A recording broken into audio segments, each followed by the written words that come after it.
Welcome to our 3-hour CLE. We'd like to thank our sponsors, the Oregon State Bar, Oregon New Lawyers Division, the Lane County Bar Association, and UMO School of Law for sponsoring us today. It's really a pleasure to have 4 panelists with us this morning. They'll be with us the first hour and the second hour. Noah Chamberlain, who's with Access to Law, correct? And then Colin Andres, who's with Andres Law Office, LLC, in downtown Portland this morning. Jill Featherston-Hoff, who is a classmate of mine, and she's with the Business Law Center, and Natalie Scott, who is with the Scott Law Group. And our first panel today will be discussing the nuts and bolts of starting up your practice.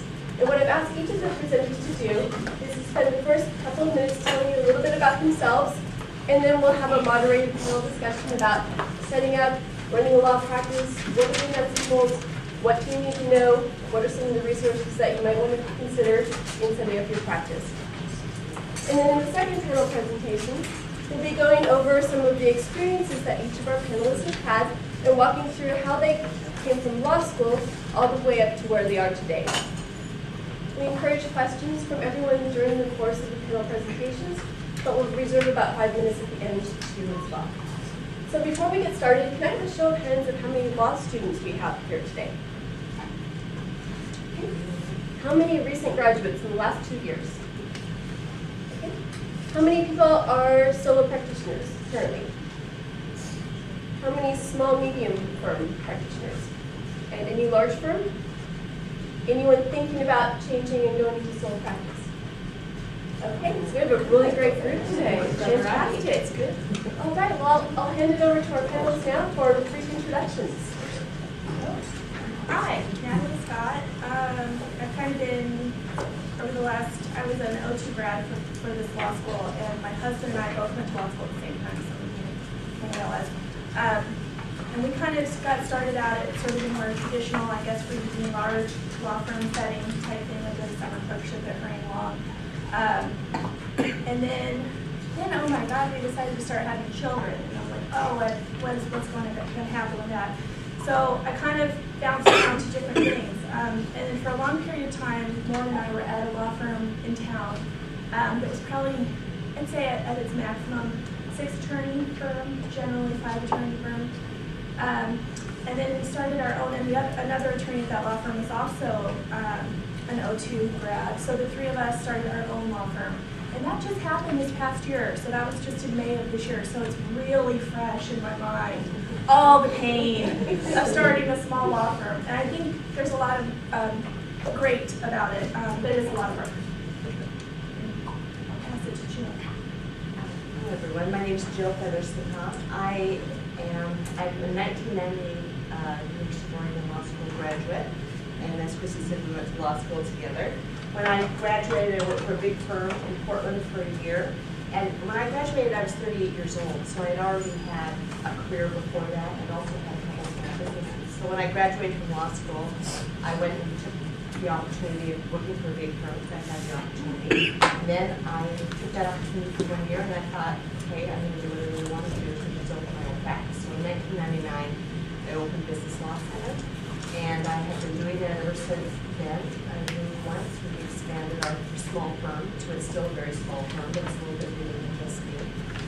And then from 2002 to 2010, I was director of a small business clinic here at the University of Oregon School of Law, and which still survives today. So I'm pleased to be here. Thanks for inviting me.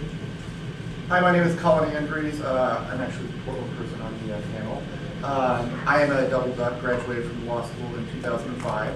I also am here on behalf of the Oregon New Lawyers Division. We're helping sponsor this. Our organization represents all new lawyers, either under the age of 36 or your first 7 years of practice, either 6 or 7 years of practice. So we have everybody from brand new attorneys who, like myself, I'll be 36 and I'll practice for 11 years and I'll still be a member of it. I'm not fourth year yet. We have a new member on our group who is in her mid-50s but just moved into Oregon, and so she qualifies as a new lawyer. So we're a very inclusive group. We do lots of great things around the state. Put stuff like this on. This will be videotaped and it will be online for people from around the state to watch. Just a little bit about myself. After law school, I got a job at a big firm, Foster Pepper in Portland, about 25 to 30 attorneys in Portland, about 100 in Seattle. Worked there for about 3 years, really enjoyed it. And then around 2008, this thing called the economy crashed, and I got let go. And I thought I had good grades. I was top 10% of my class, right around there. Law review, moot court, thought I'd find a job, no problem. Great references, went around, and everybody's all like, yeah, we love you, you're a great guy, you got great references, good firm, but we're looking to let people go, not hire people. We're not, so I spent a couple months, that was the end of '08, went home for Christmas to visit my parents, and we were sitting around, and they said, well, Colin, you're a smart guy, you have 3 years of experience, why not do your own thing? Why not hang your own shingle? And so, necessity is the mother of all invention. I consider April '09 my start date, even though I was hustling before then. On my own still my own boss. I have no employees. I've got an answering service and that answers my phones, but it's all me. So I'll talk a little bit more about it in a little bit, but that's where I am. Good morning. My name is Noah Chamberlain, and I am a 2010 graduate of the law school. Also completed the master's program here in conflict and dispute resolution. Shortly after passing the bar, I took a position with a bankruptcy firm up in Portland, solo practice. Up there, came on as an associate, quickly found that that was not where I wanted to be, and ended up back in Eugene, and like Colin said, out of necessity, went solo. Weren't too many options available to me, and that was the route I chose to stay busy. Currently, I'm at a nonprofit as a staff attorney. We take clients on a sliding scale, and we're modeled after St. Andrew's Legal Clinic in Portland, if you're familiar with that one. So if our panelists can talk a little bit now about what were the first steps that you took in forming your law practice or your small firm? I'll start. I did a couple of things. First thing I did, because I wasn't sure I was going to do that, I was still looking for jobs, is I went around town, I called as many solo practitioner attorneys, 3 to 10 person partners, firm partners, and talked to them and said, hey, what did you do? What did you like? Kind of got their lay of the land and figured out what they thought was right, what they did right, what they did wrong, just to kind of get, to meet people and who've done it. Since I was in a big firm and I knew prosecutors, I had my school friends, but I didn't know successful people. I didn't know somebody who'd been a solo practitioner for 25 years. So I got to know them and kind of talk to them a little bit, which actually turned out to be big mentors. And then the other thing I did is I talked to the PLF. If you are going on your own at all, you need to talk to them. They've got documents online. My engagement letters, my retainer agreements are all online. They've got form bank. I was at a conference recently. We were talking about Texas is putting together this practice in a box. So all the engagement letters that you could possibly get, they're going to give them to all these solo practitioners as a thumb drive. Great idea. And I looked at it and I'm like, our PLF has all that stuff already. We don't need to put that in a box. So talk to the PLF was very important. When I started my practice, well, the first thing I did is, because I worked for a large firm in Portland, I was very lucky because the firm I worked for had great practice management. Okay, by practice management, I'm talking about the computers, how they organize clients, how they check files, and very picky about it. So it was a great education for me. Now, I'd had a couple small businesses before, so one thing I'm going to spend a great deal of time talking about when it's my turn is the distinction between the practice of law and the business of law. This is a huge, it's something we really need to think about because both of them can be full-time jobs. And unfortunately, we're usually looking for one full-time job, not 2. So what I did was, I formed an LLC. I had plenty of time because when I left my Portland job, I had 1 client, okay? So I had plenty of time to devote myself to the business of law because I had really personally no practice of law. And so what I did is I got my whole office together, I started up, I got my desk, I found a location, and I know we're going to talk more about this. I formed an LLC, I got a phone listing. I wasn't in the phone book for a year. So I lived in Eugene for 20 years, not that long probably, but in any case, I survived on the good graces of some of my friends. So I guess what I would say is, one thing about entity formation is on the list here. One thing that's very important about that is I would never be a sole proprietor. I just wouldn't do it. Because why? Why would you? I mean, I would recommend that most people starting, especially if you're starting on your own, it would be at least a limited liability company. Because that way you basically can run your company as like a sole proprietorship. It's everything Schedule C of your personal income tax return. It's very inexpensive to administer and run it. But you have the liability potential for corporation. And I just wouldn't recommend it in any way. When I see people running things, lawyers of all people, and partners, general partners, or sole proprietors, I just go, why are you doing it? It really, to me, doesn't make good sense. Now remember, the liability that's offered to you for a single member LLC does not protect you against malpractice. That is not what you're doing. But it is a way to separate yourself from liability, potentially on your lease, potentially on your cell phones, potentially on any other accounts and credits that you have. Not that you can plan on defaulting on them, but I mean, Personal yes, yeah, some do. Yeah, Natalie will chime in and tell you that they're going to want personal guarantees. But you start that way because a lot of times you whittle those down over the years, which I've done. So, my practice area is commercial bankruptcy law and creditors' rights, which is really handy actually when you're starting up a business. So my situation was different because we had an existing practice that we've been doing, and so we had a client base. So a lot of probably what was difficult about starting for my firm is that we had to deal with an existing firm, an existing client base. So I think I got both of the PLF's handouts, the closing a law practice and opening a law practice one. We tried to get all it. So we had a transition. So there were procedures in place and systems in place, but we couldn't just pick them up and take them. So it was kind of hard because we had to pick our new ones, and we were doing it under pressure. All three of us need a paycheck.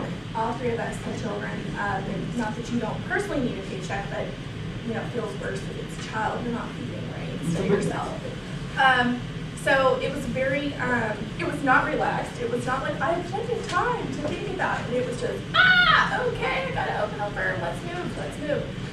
We considered the three of us considered whether we wanted to go into, we did make an affirmative decision to do that, because we could have gone into, one of the law firms locally. We talked to some different people about options there, and we did decide we wanted to try it. But all I'm saying is we did try it under somewhat of a time crunch. So I did call the PLF as one of the first steps.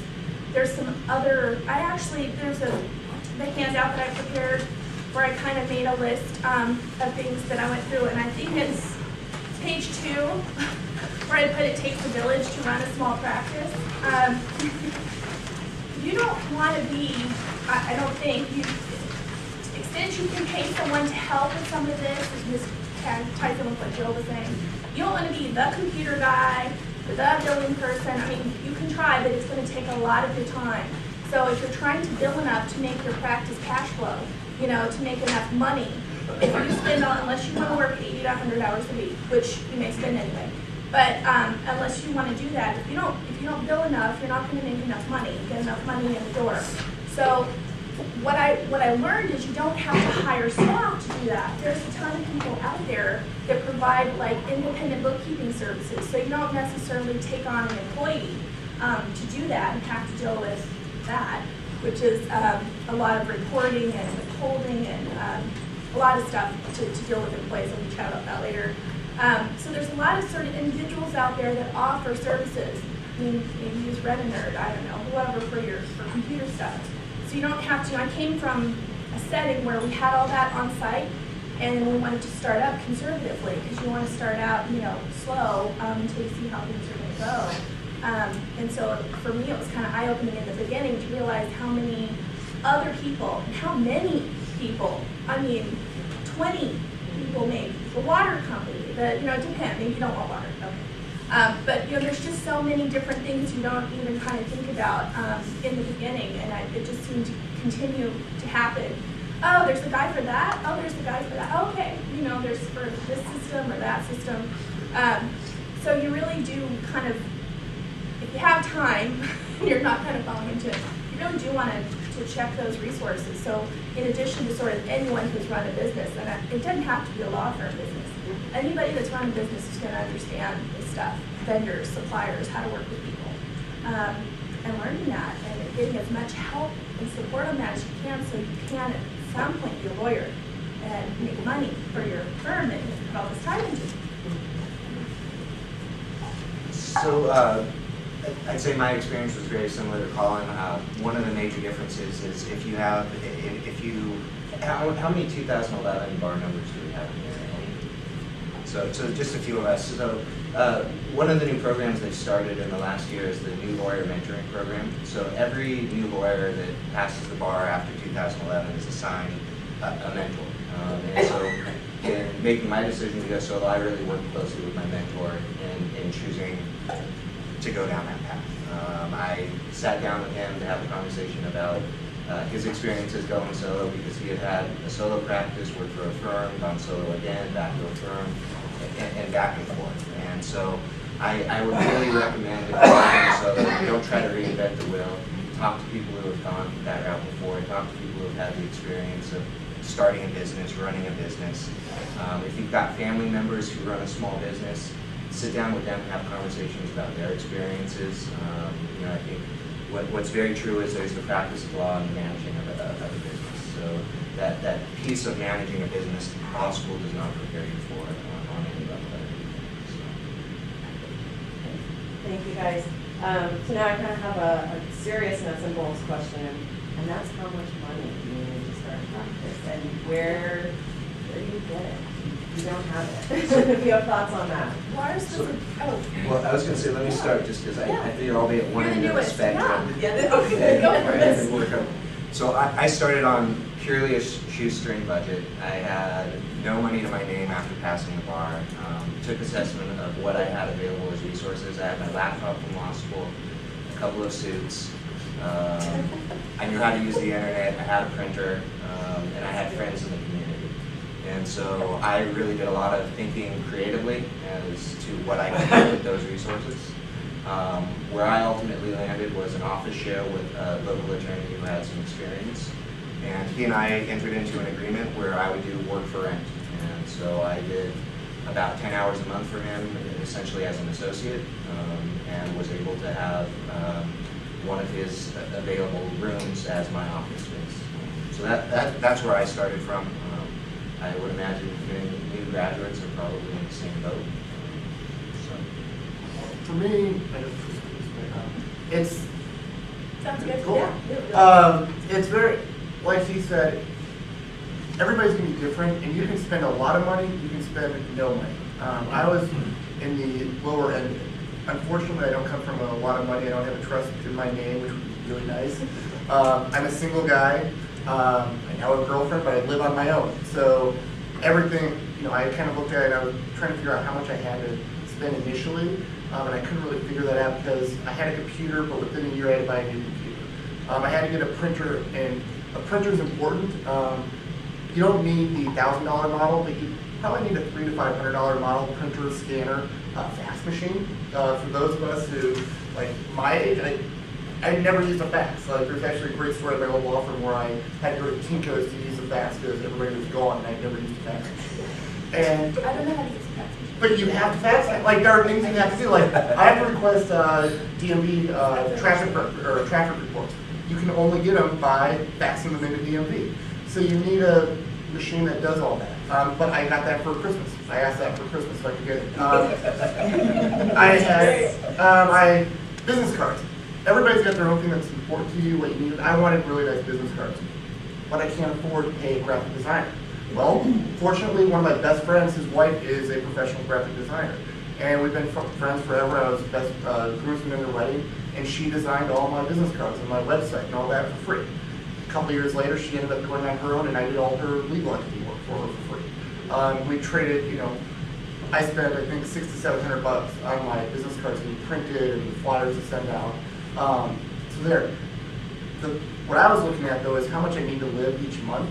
And just to get started, I was just kind of running numbers. You need about $3,500 a month. I mean, bare bones to live. And that's rent, your office rent, PLF dues. PLF dues suck. I hate them. They're 900. I'm sorry. They're very important to pay, but every 3 months when I have to write that $900 check, I hate you guys. But I hate accounting. But when would you like it? When I'm getting sued. Which is going to happen to all of us at some point. Hopefully not. Hopefully not. But you need that. I mean, second court, there's a lot that goes into it. And, you know, I'm a single guy, so I didn't have a spouse who was working, which is really helpful. I had a buddy of mine who started his own firm, and his wife was working part-time. And I was talking to him, I'm like, honestly, have your wife go back to work full-time so that you can at least pay your rent, your food, put food on the table, and because you're going to have lean months, and you have to bank in your accounting how much you're going to need each month. And when you're starting off, you're not going to have 10 clients. You're going to have 1 client when you're starting. You're going to have, I mean, it takes a while to build that up. So the next question on here, one of the next questions is starting a business plan and writing a business plan. And I won't go into too much detail, but that's really important to sit down and figure out what do you have, what's important to you, how much money you're going to need. And for me, it's going to be different than for you guys and the next person. So it's whatever's important for you, you got to figure out how much you're going to need for that. This is a really interesting question because it's very, very personal. So you've heard, I mean, similar but different stories. It depends who you are, where you are, and what you got, okay? But I'm going to tell you that I almost think it's better when you have a little bit of money, some money, or a little bit, or just a little bit more, okay? If you have a lot of money, that means you can make a lot of mistakes. Because what Natalie talked to you about is there's so many vendors, there's so many options, there's so many programs. I mean, Dee Crocker's going to talk about this. And if you had nothing but money, you'd be doling it out like crazy, and you'd make a lot of mistakes. The nice thing about not having a lot of money is you got to think, and you got to think how it's going to work. Now, with that said, I started my sole practice just like Colin. It was just me for 8 years, okay? And I was in an office suite, and there was a reception person, which I think is a very, very important thing to have somebody answer your phones. By the way, we'll talk about that. Because everything you do, you have to think of it as a business. So how do you feel when you call somebody and you just get a recording?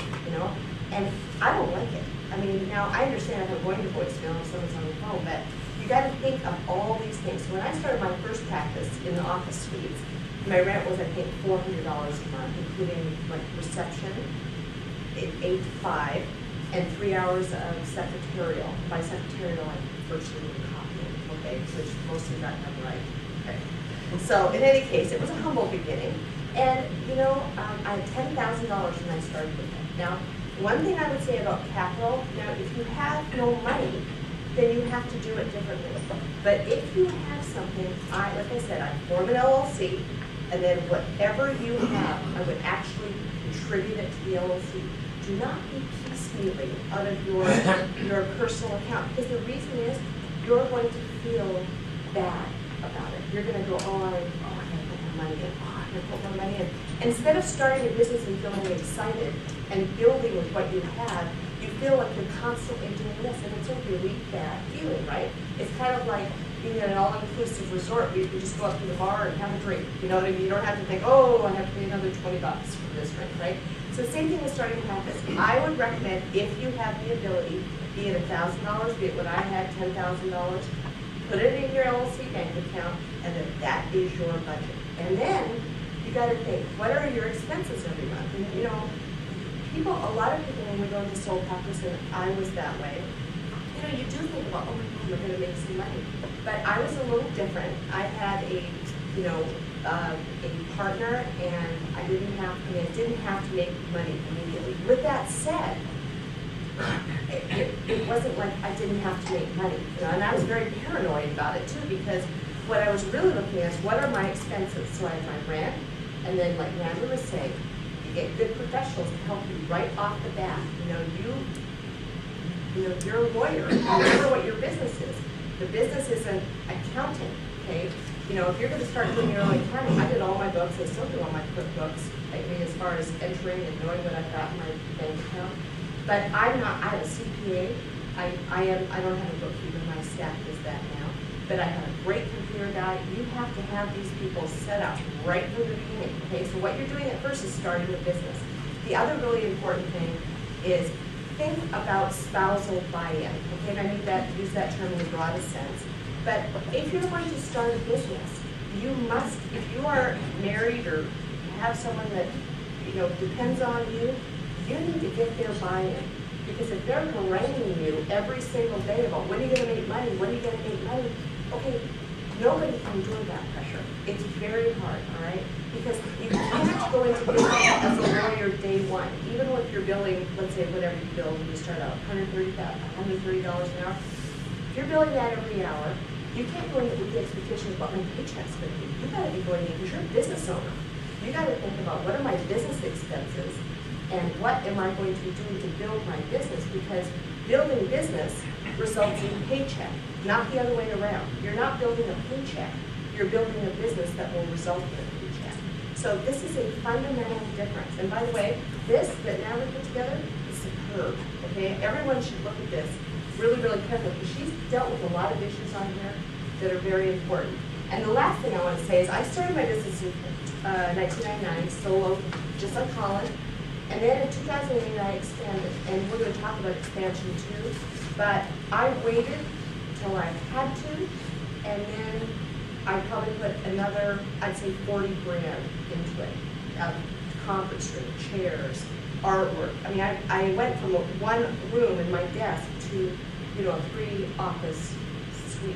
So then I put another infusion of cash. But then again, where did that cash come from? That cash came because I have a strong business.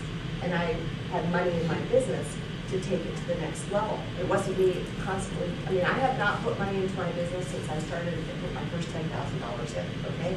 And that isn't just, that probably speaks more to me truly being a good business person than it does a good lawyer.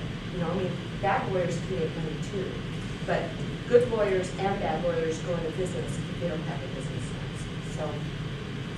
I was going to say something real quick. You brought up your computer guide. Yeah. Speaking from personal experience, make sure you have your computer guide on your phone, their phone number on your phone, or on a business card. Do not have it on your Outlook computer, on your contacts list, because speaking from experience, when your computer breaks down and you can't get your computer guy's phone number because it's on your computer, it's a real problem. It's tips like this, seriously, that matter.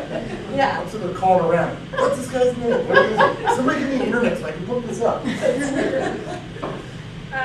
So my situation is a little different. I work with my husband, so he's intimately involved with what's going on in the bottom line.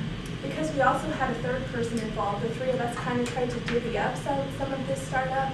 So my husband was kind of our computer guy, but we still had a backup computer guy because he doesn't know everything. So we had a backup guy to call, but Warren can basically fix most of the things. Within the first month, there was lightning that hit we're at the Oakley Financial Building. Lightning hit the building, and or something somehow, and everything turned off, and it anyway, that was fun. So those kinds of things happen, and those kinds of things happen even if you're. I've got on the first page, kind of part at the bottom, the clock or laptop on your kitchen counter myth.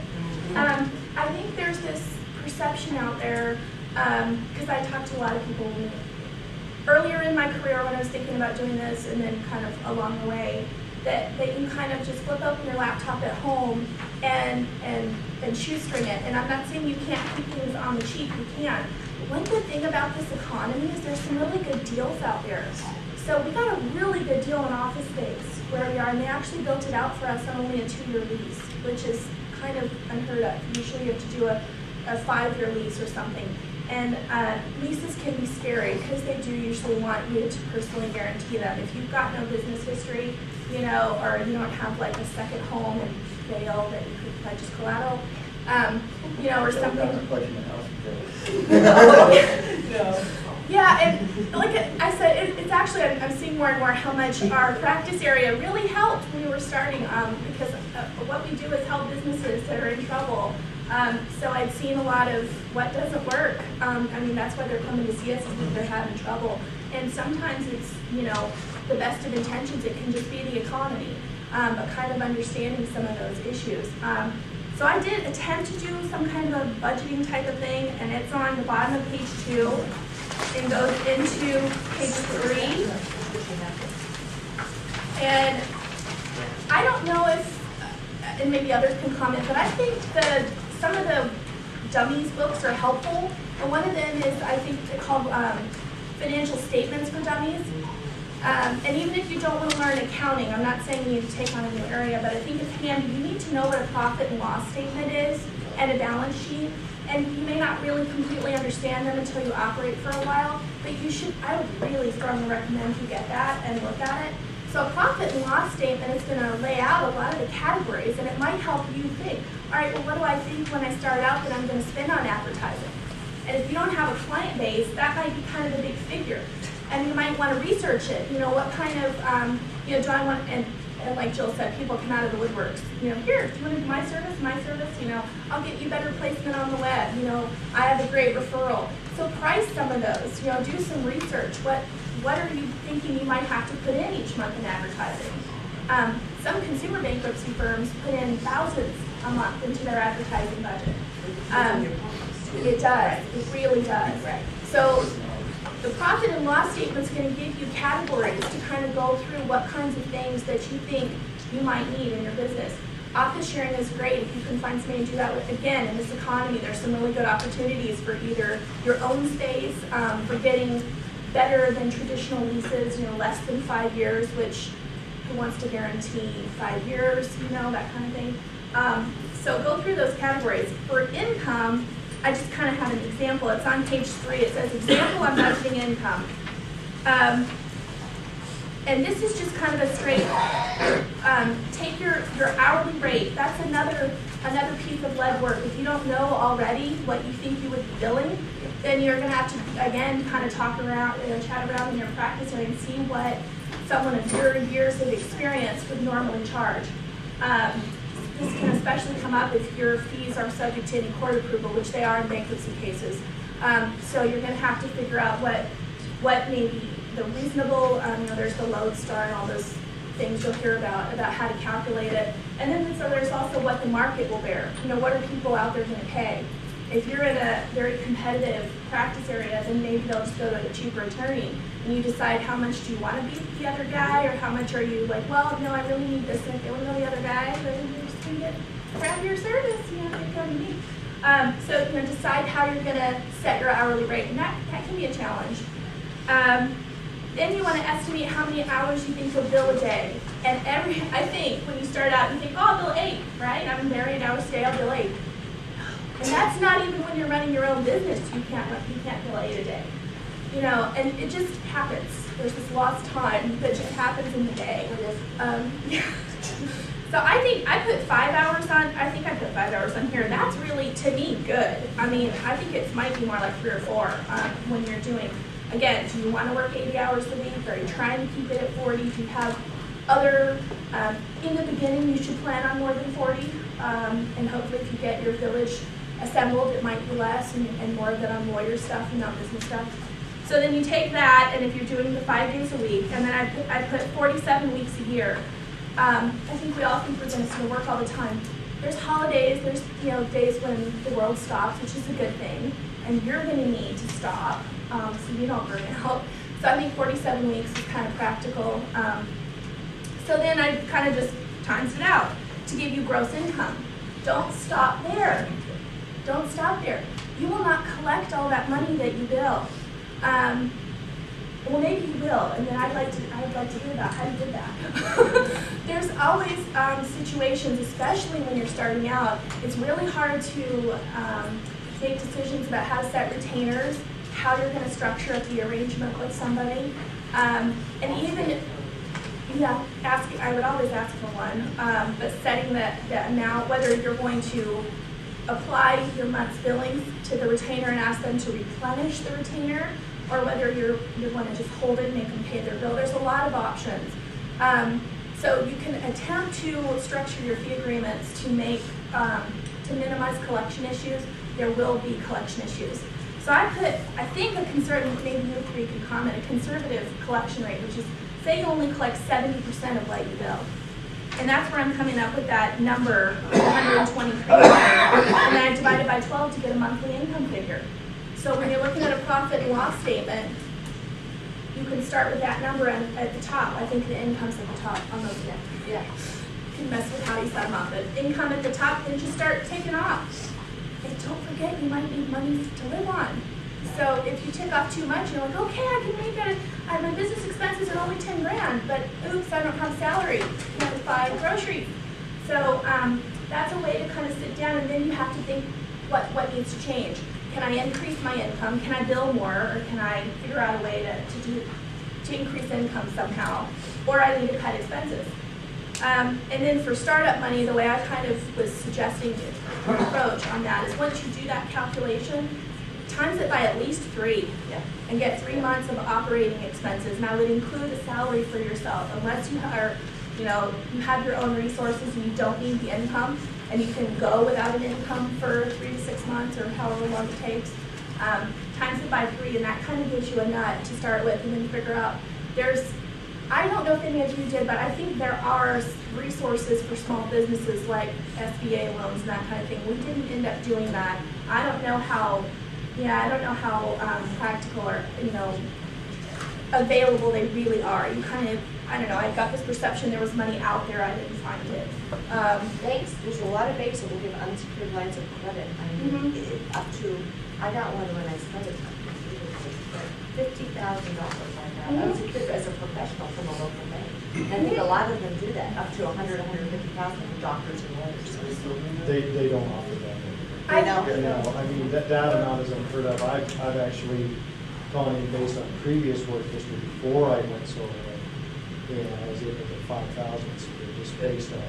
Did you go to a local bank? I did, I'm calling. Oh, okay. Yeah, I mean, but it's, so what I said, it's available out there if you have some history, but if you're a solo with less than 2 years, it's not likely. Even that for the SBA, typically they're looking at least a 2-year history. Yeah, I'm not talking SBA, I'm just talking lines of credit. No, Maybe. even I think an unsecured line of credit. banks. Yeah, It depends more on local, the bank. Right. more local bank. Right, so, Right. but I mean, Yeah. 50,000 is, whoo, that's a lot. Right. Well, just so you know, we actually got that too. Part of it was that there were 3 of us.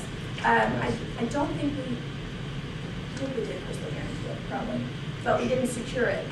There's different pieces given in my practice area. Anyway, your personal credit history can come up. So even though you haven't been a lawyer very long, or maybe you don't have a business history, if you personally can get credit, so sometimes people use seconds or thirds on their house for it. I would caution you about credit cards. I put that on there. I said if you use credit cards, that's who walks in my office every day. Reasonable amounts. Sometimes to start out, they're so easy to use, but you really need to be budgeting and planning ahead, and not just charging up the Amex. I mean, sometimes we have people come in with 10 credit cards, and they're all up at 50 or 100. That means your business isn't working. Okay, there's something wrong. If you continue to charge up, you have to pay each month. The minimum payments, or they're going to start, knocking at the door. So really, I would really sit down with like I said, financial statements for dummies, or a profit and loss statement, and look at what you need. And then for resources, friends, family, banks, more than one bank, not just your bank. Try any bank. They have different programs. We really had a good experience with Century Bank locally, and it was interesting because they had actually been, we'd done some work for them, and we went to them, and my other 2 partners came back and said, oh, okay, this sounds great. And then I found out they had a branch. I said, really? There's only one branch? Because I'm used to Megabank, where you can go. I'm like, so we have to go to the branch and deposit our money, when checks come in. I'll tell you, I will never leave them, because they were there for us in the beginning, and they offered all of this sort of support that you a lot of times don't get in your sort of mega bank, or sort of even a local bank that's, and I can't speak, maybe you guys all have different experiences with it, but try different, if you don't have good luck knocking on one door, don't stop. You're going to have to keep knocking and trying to find that startup money, that seed money. Okay, I think everything.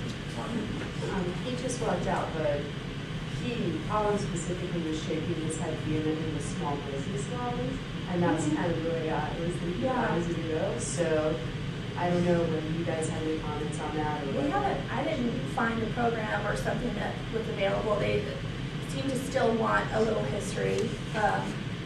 You know, like Are you saying, no, you don't like them, or you Colin take was. Oh, Colin. Yeah. did you Oh, cut it? yeah. It's called SBA. Well, okay, so I guess what I'd say is, first of all, I am a huge proponent, okay, and I've gotten to be like a massive zealot about this.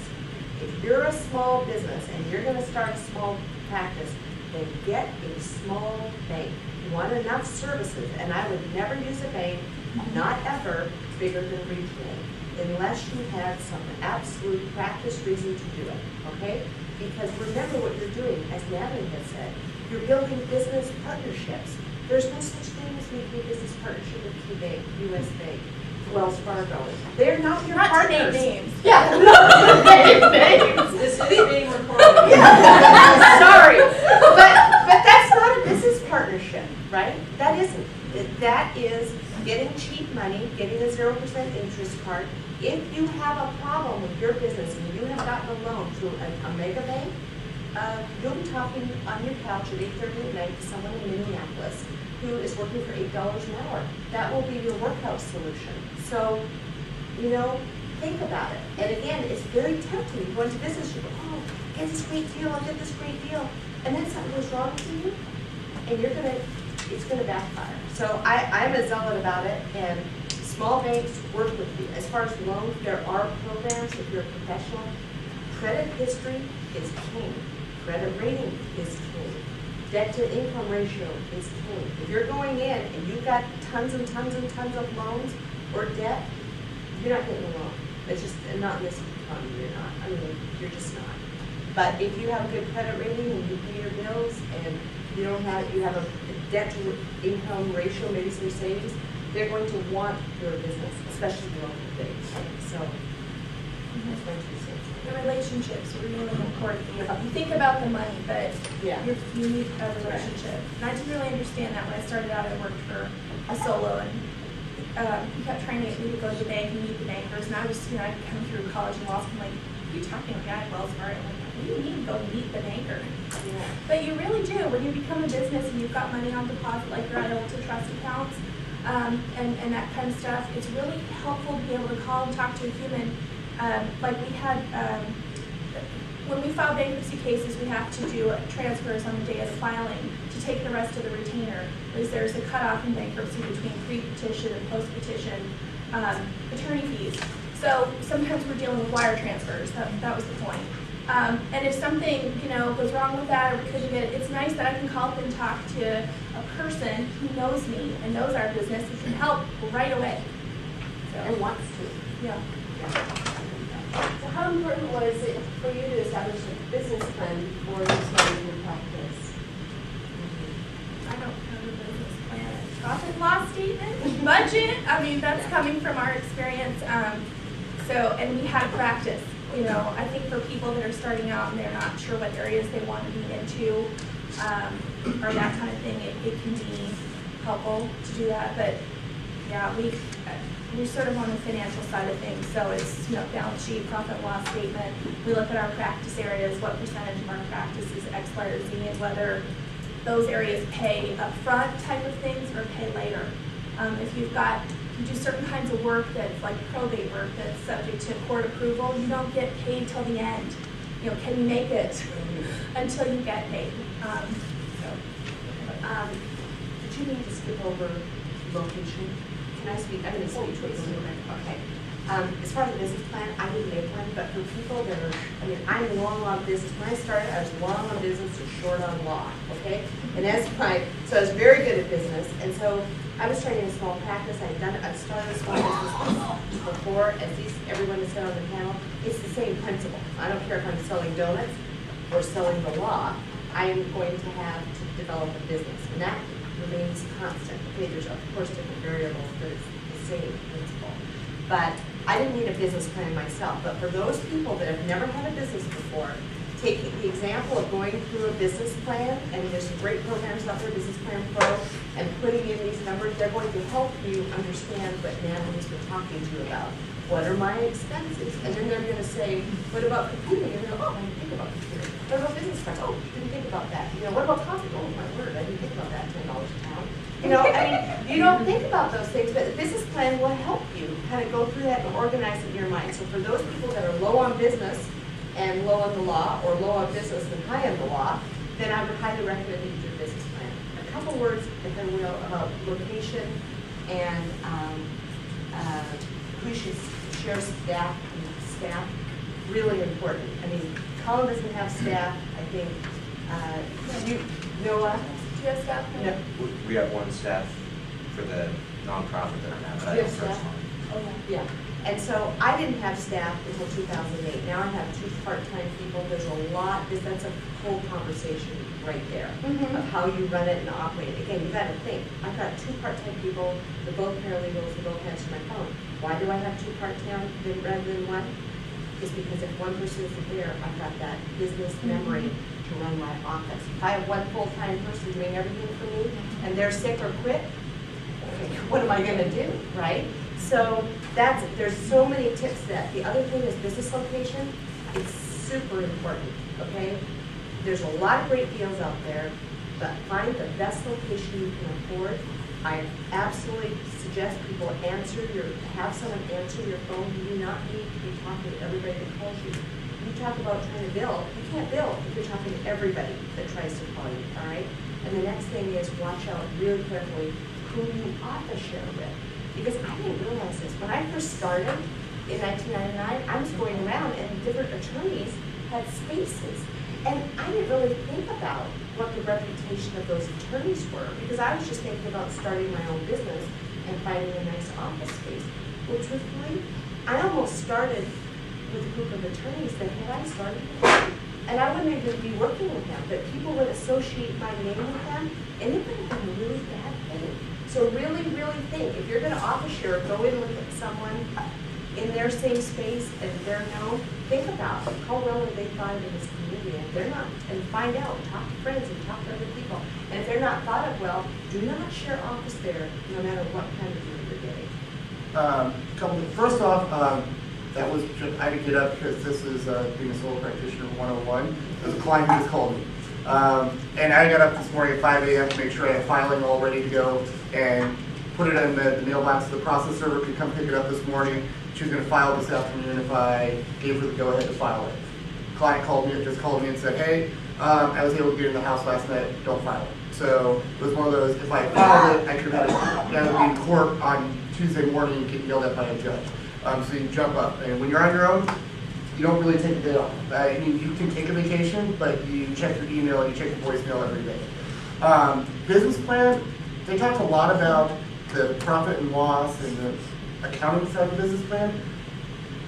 A business plan is more than just the budgeting process of it. It's also looking at yourself and what do you want your business to be. And I partially did a business plan. I looked into it. I did it, and I didn't make it formal. I didn't like laminate it. I didn't completely finish it, but I went through all the process. You can get them online, and you just go online, and it'll tell you these are the 12 parts of a business plan.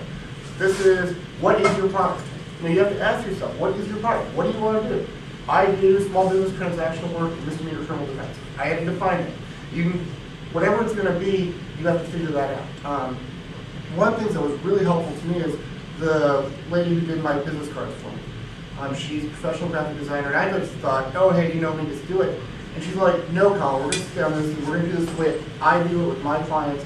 And so she gave me a list of 10, 15 questions to talk about myself and talk about my business. And she's like, come back in a week. I want you to think about all these questions. And so it made me sit down. And maybe it wasn't just with her, but you need somebody to make you ask those questions and talk it out with a friend. I mean, it was just a friend to be like, all right, well, what's your practice? All right, what is it? Well, is that what you like? Why do you want to do that? What is it? What kind of clients do you want? What is your personality? I mean, trying to match yourself with what you're looking for. You're obviously going to change. Where you started is likely going to change. I didn't think I'd be doing post-foreclosure eviction work.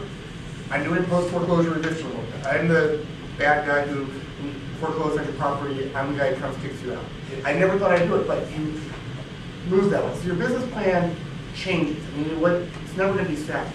As far as business location, I have kind of an office share in Portland, and I think they're around the world. There's a group called Regis, and they have office setups, and my rent is $225 a month.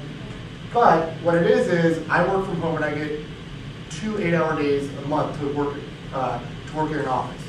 Plus, I get receptionist service, and all my mail goes there. So if I'm meeting a client, I either meet them off-site or I meet them at my office where I can use. Outside of the 2 8-hour days, I pay, I think it's $15 an hour on top of it.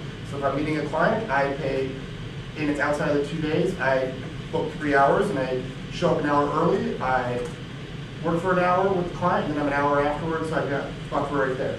It keeps my rent down, but I work from home. Pros to it keeps it cheap, which is nice. It's Class A office space in downtown Portland, which I could not afford. Even after 6 or 7 years, I wouldn't necessarily want that. I have somebody answering the phone. That was very important to me. And they answer the phone and they transfer it to me if I'm at home, where I'm at home, where I have a landline. Some people use a cell phone to do it. Do not do it. It just, you can. I highly recommend against it for 2 reasons.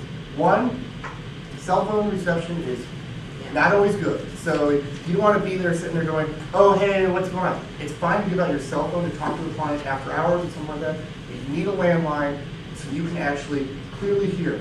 You can put it on speakerphone so it sounds good. 2, if I'm not in the office, a lot of times I probably don't want to be reached. I do not want to be at the courthouse and get a call from my receptionist saying, oh, call on here and I'm going someplace else. They transfer to my voicemail and they can be like, oh, call's not in the office right now, it's not available, here's his voicemail. If my client really needs to get a hold of me, they've got my cell phone number, they know how to get a hold of me. But that was important. Where do you want to be? Portland's different than Eugene, but it's still not. Look at what kind of practice you are. If you're going to be a criminal defense attorney, you should probably be close to the courthouse. You're probably going to spend a lot of your time at the courthouse. This is a crazy concept.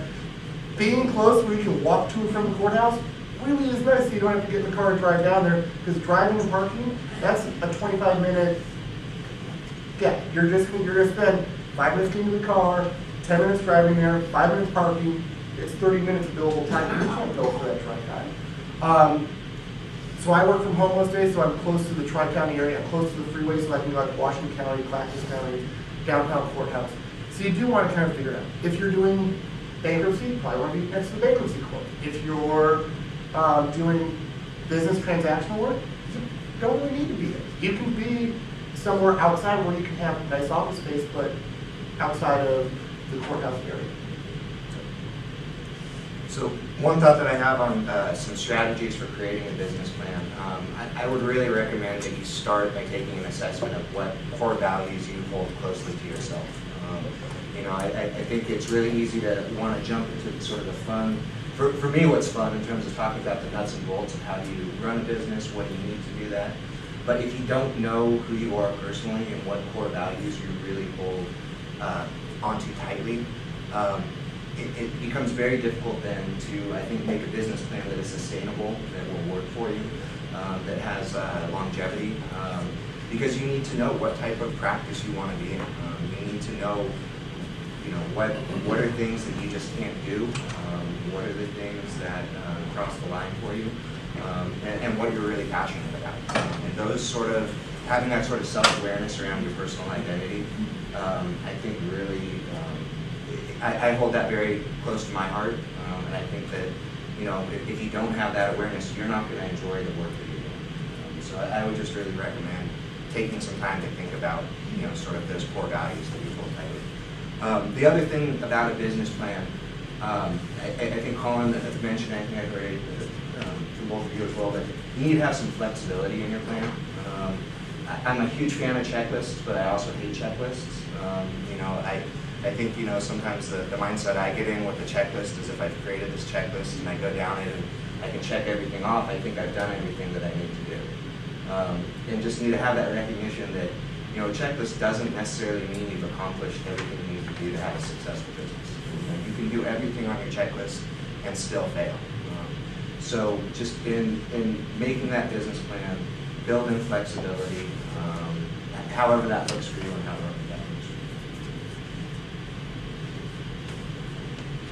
you. And what we're going to do is sort of blend the two panels since our speakers offered to sit on both panels. So I encourage people to interject with questions along the way. We will still reserve a portion at the end for questions, chat in, and also feel free. So another question about bringing in, another concern for the that's a multi-piece of clients and how do you get them? How do you get them in the door? How do you know that you want them once you talk to them? Do you have a vetting process? You talked a little bit already about asking for retainers and sometimes having an accounts receivable. What does that look like, and is that consistent with every client? Does it depend on the situation? I'm sure it depends on each of your practices, but I'm hoping you can address that a little bit. So right now, primarily, I work with a nonprofit that operates on a sliding scale, and so our clientele really does not have, quite often no financial resources available. And so with that business model, it's really important for us to get some sort of initial upfront retainer, with the recognition that probably once we've worked through that retainer, we're going to be working for free. And at our organization, that's what's important to us. We're trying to fill a need in the community with regards to legal services. And so we acknowledge that that's going to be the situation that we're in.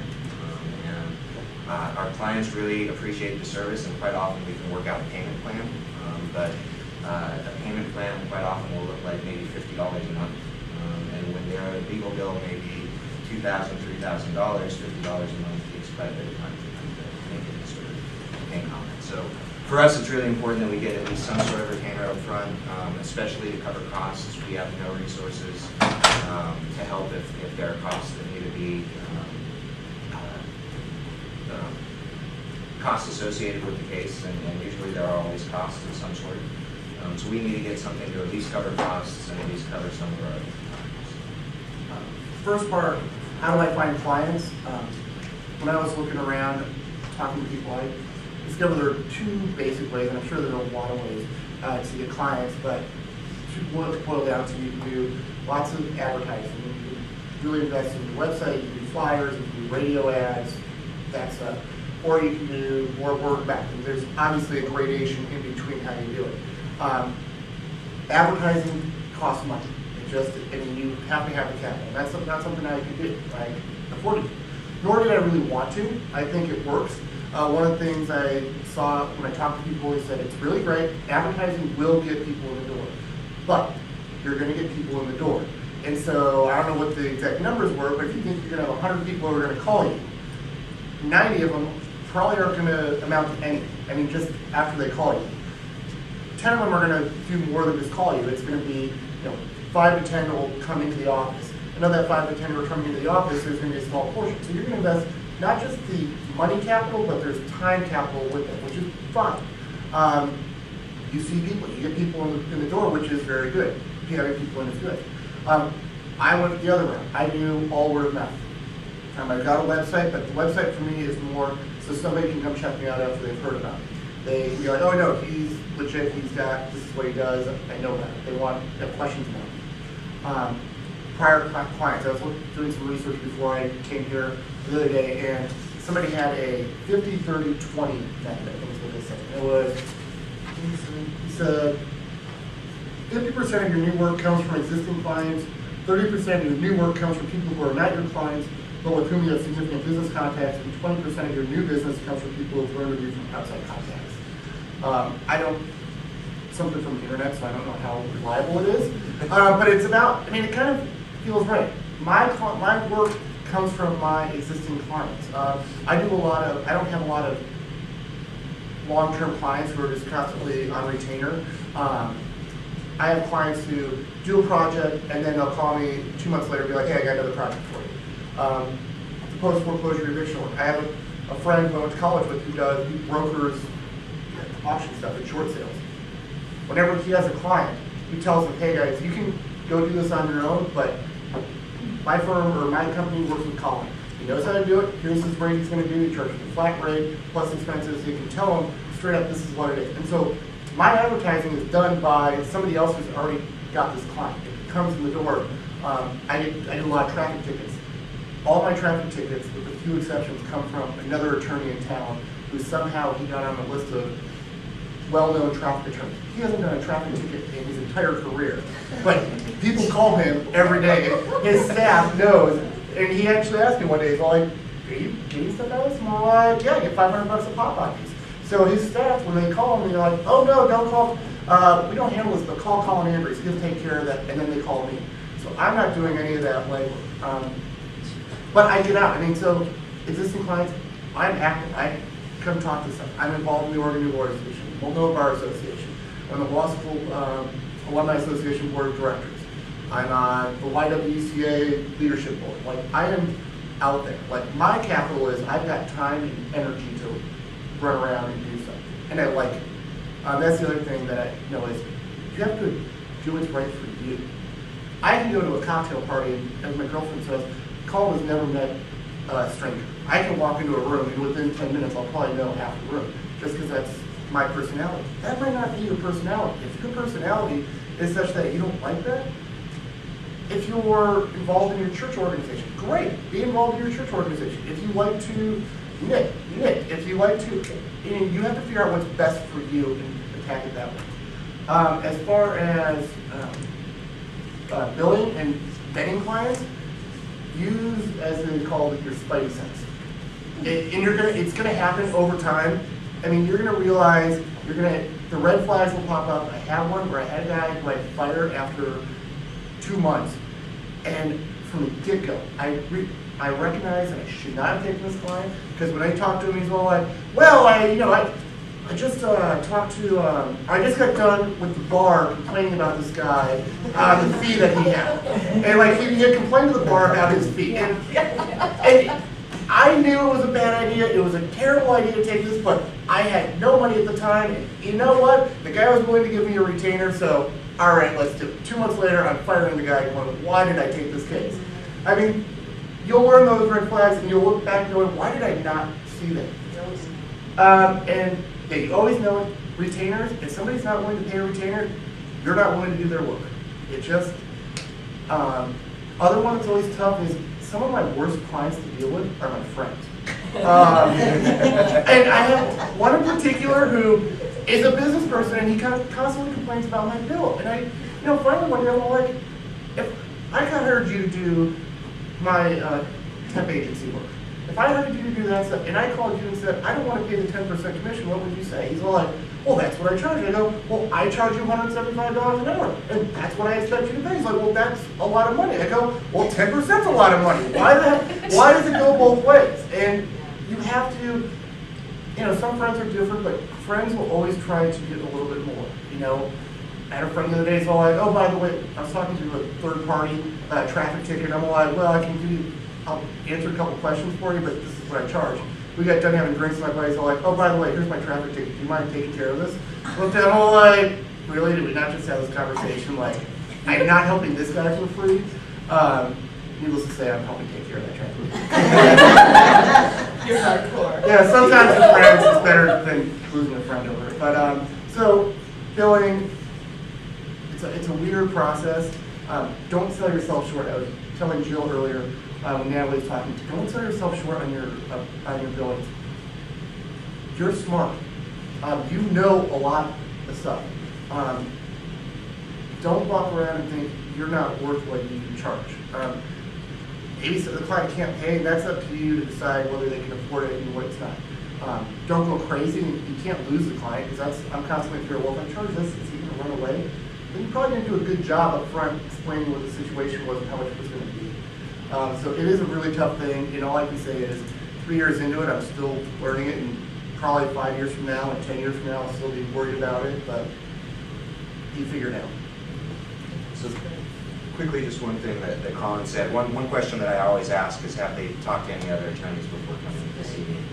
And people are smart, and quite often they'll go talk to an attorney and they'll tell something to the attorney, and the attorney will say, well, you know, I can't represent you, or I can't help you if that's what's going on, or if you intend to tell a lie, or you're trying to pull a fast one, I can't help you. And so they'll shop around knowing, taking that piece of information from that other attorney and coming to your office, and conveniently forget to tell you the same information that they told the other attorney. There's a difference between shopping around, looking for a good fit, and just trying to hustle. Because when I have people ask me for an attorney and something I don't do, I usually give 2 names and say, hey, call both of these attorneys, figure out who you like. There are those people, those clients who come into your office and have gone to different people and have had problems, and that's the red flag. And to build on, Just real quick interjection. I always talk about what you need to be aware of are the F's. Family, friends, not the first attorney. They want it done fast. They want to argue over fees, and they walk in with lots of files. Right? Yeah. And you know it's something to be aware of. That's correct. Yeah. Or what, 3 of the 5 above? Right. How many have I done? Yeah. And I can tell you, it's, It's good. to build on one more thing that they were talking about, when someone calls me and says, I ask, you know, how did you hear about my practice? By the way, I don't think I mentioned it. I'm a small business attorney, so I represent small business clients, which are defined as clients with less than 100 employees, although I have probably 10% more employees, but not probably you. So anyway, it matters, like what you bill and what you do. It depends what your practice is. This is all it depends kind of thing. It's some general business practices overlaying it. But when someone calls me and says, I have an attorney that I'm not happy with her or him, I say, well, if you don't mind me asking, because I always ask, how did you hear about me? You know, just using advertising and this and that.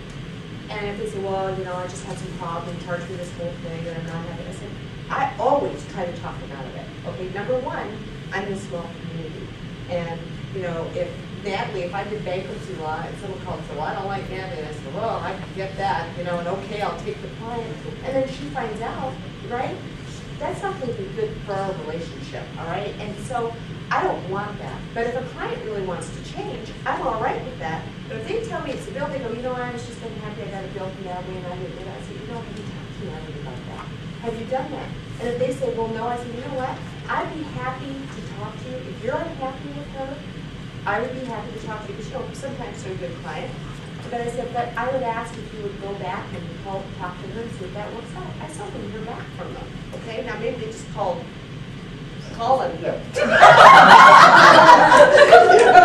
That's awesome. Thank you for that. I'm joking. But in any case, you know, you really think the number one thing in learning the ropes, right, for all people that went through as a new lawyer that went to that CLE is pick your clients. And really, you know it when they walk in. And just, I know it's hard because I know, you know, we've all been there, we've all been new. When I first started, I thought if I could only get 10 hours a week, I could make all the things, right?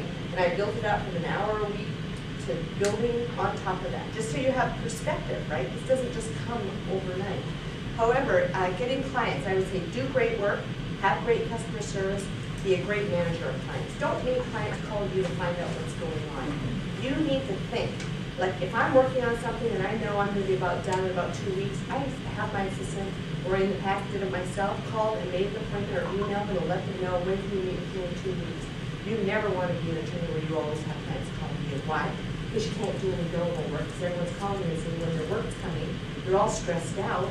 You're just feeling underwater. I mean, now you got all this administrative stuff. It's just a nightmare. So don't do that. You got to be proactive. But get great, do good work, do great work, have great customer service.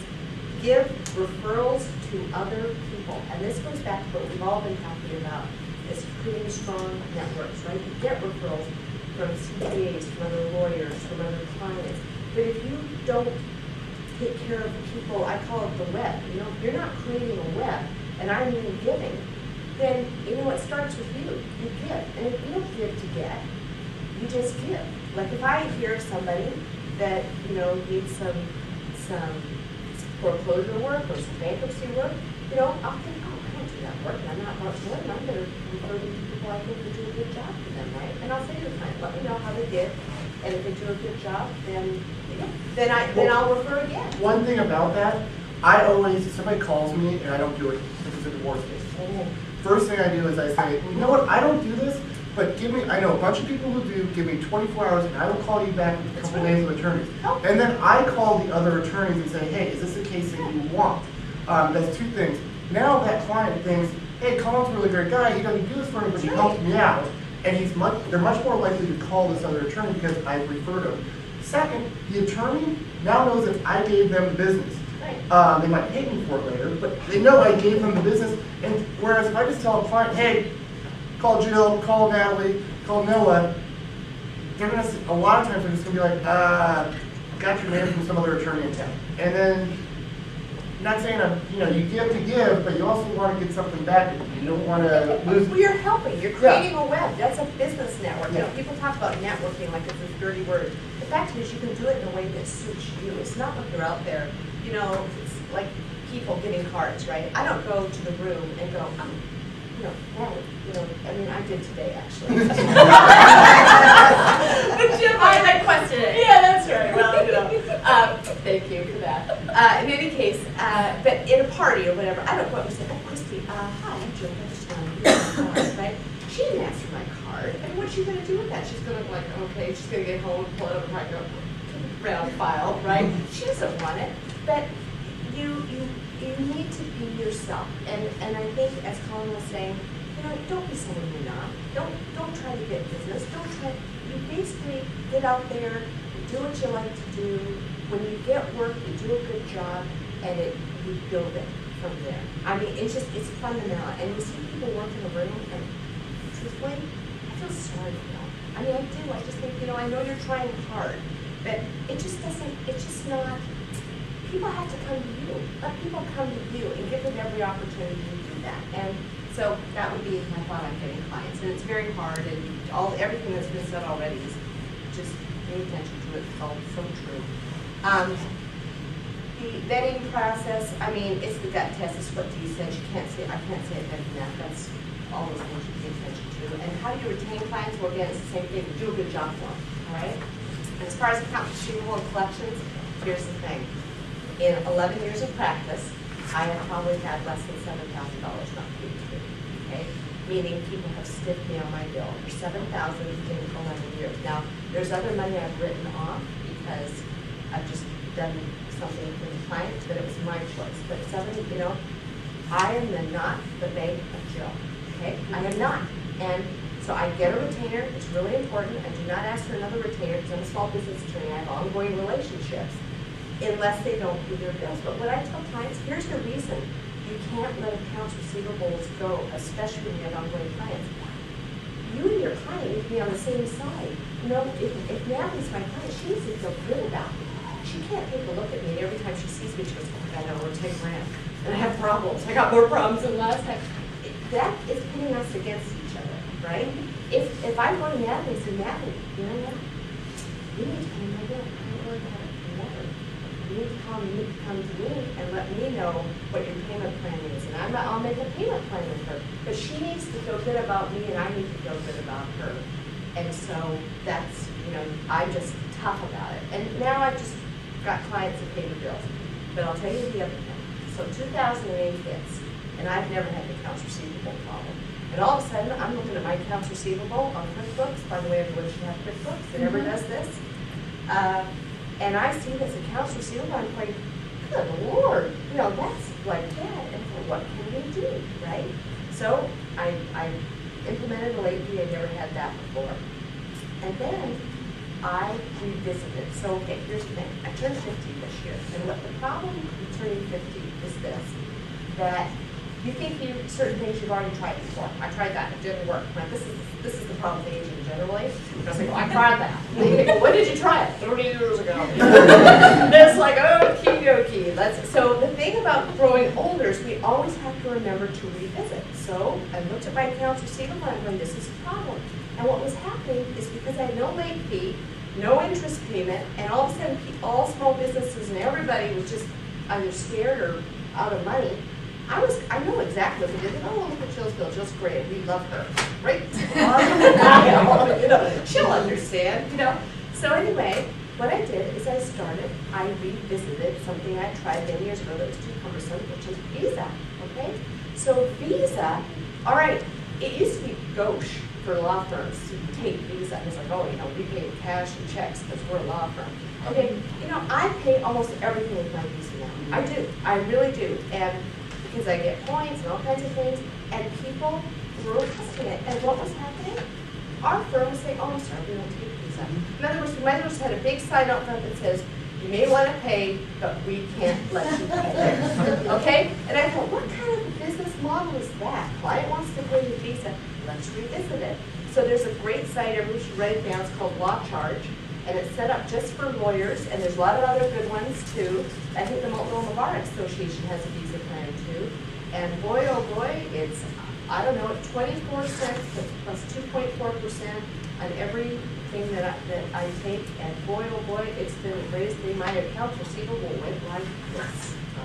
And I would have saved lots of money over the years of money I'd have to write off, not even people that didn't pay, if I had taken Visa. So take Visa. Two things on that. One, I waited 3 years to get started using Visa. This was in January. I started accepting Visa. I was just like, at a certain point, I was like, I need to do this because I had clients like, hey, do not accept it, and it's true. Clients all of a sudden like, oh, you take card? Yeah. Good, let's pay it right now. Like, let's get it set up.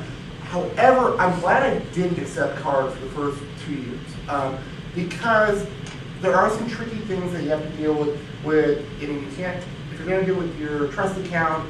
I mean, really, there are some rules with it. I don't do it with my trust. No, I don't. No, I don't either. Yeah, no. But there are some tricky rules, and I got to learn more about myself. And there was something about it that just felt good about making these small steps and being old school like that before I went to the card. The other one I use, especially if you're going to be mobile and you're not going to have just like one set office, Square Up. I use Square. Yes, I use Square. It's an app for your iPhone, and you get a little application or appliance for your phone. It's free. It's no charge for the app. I think it's 2.5% plus 16 cents if you run it, and it's like 3.25% if you enter in the number. Which, you know, I'm not necessarily at the same spot all the time. It's quick. It's fast. The quick thing is, on that, the first time there's an initial amount you can get in a week. I think it's like $1,000 a week you can get without it waiting a certain amount of time. First time I had that problem, I emailed them. They're like, "Oh, that's that's what your business does. We're going to up it to $5,000 or $10,000 a week or whatever it is." Which I can't wait for the day I have $10,000 coming in a week. That would be awesome.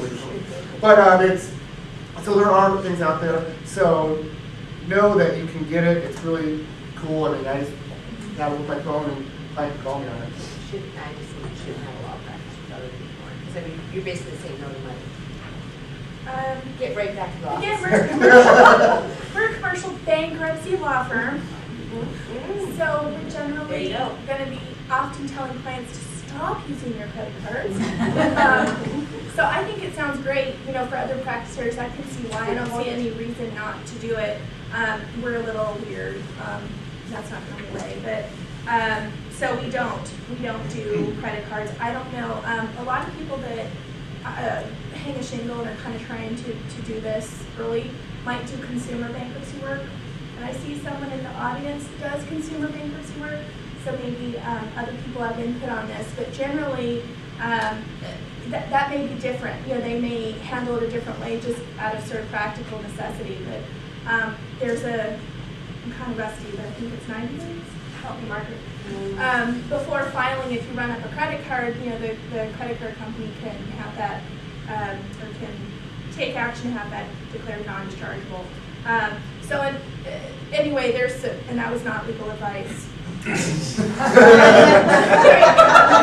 you saying you don't think it would be appropriate for a bankruptcy firm to take it? I mean, no, I think some consumer bankruptcy firms do, because you're getting a lot of people sign upon. an agreement that says that you will not accept a credit card from your client. You can accept it from a relative. Oh, yeah. Interesting client. Right. I'd seen some kind of talk around the listserv and have heard about it. Like I say, we don't do it. And like I said, it's kind of, because when somebody comes to see us, it means their business is in trouble. We're usually trying to get them off the credit wagon.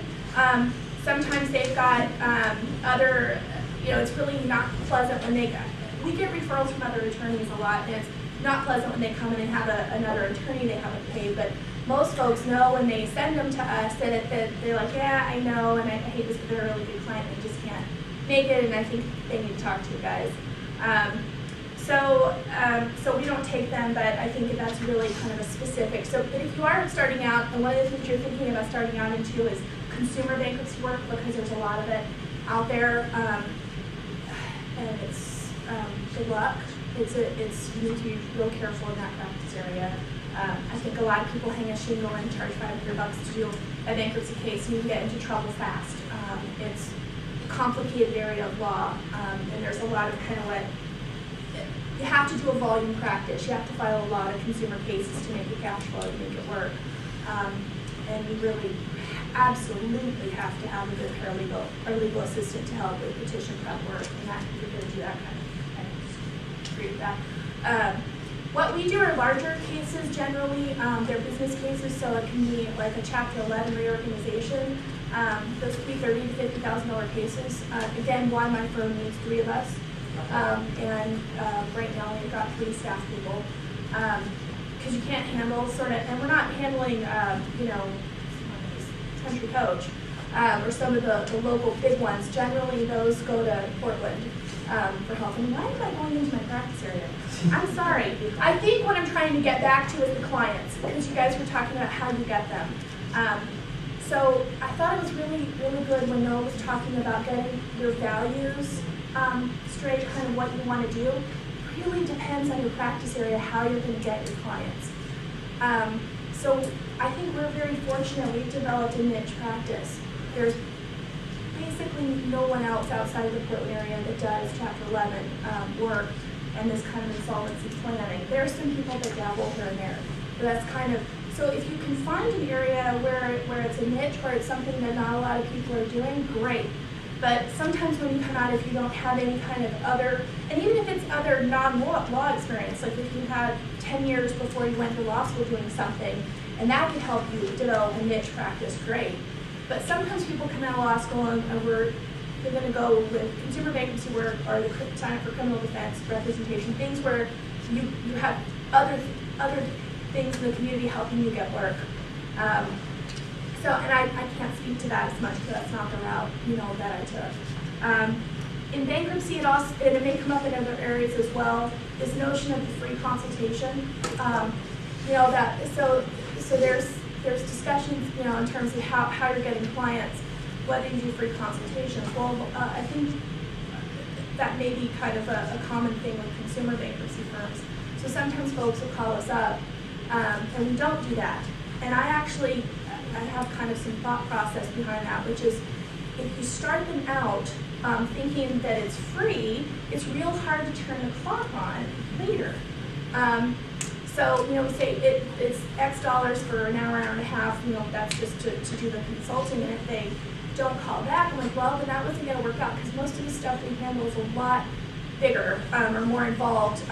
So if they can't pay the couple $100 for that, then they probably do need to find somebody else to help them that does that kind of the free consultation stuff.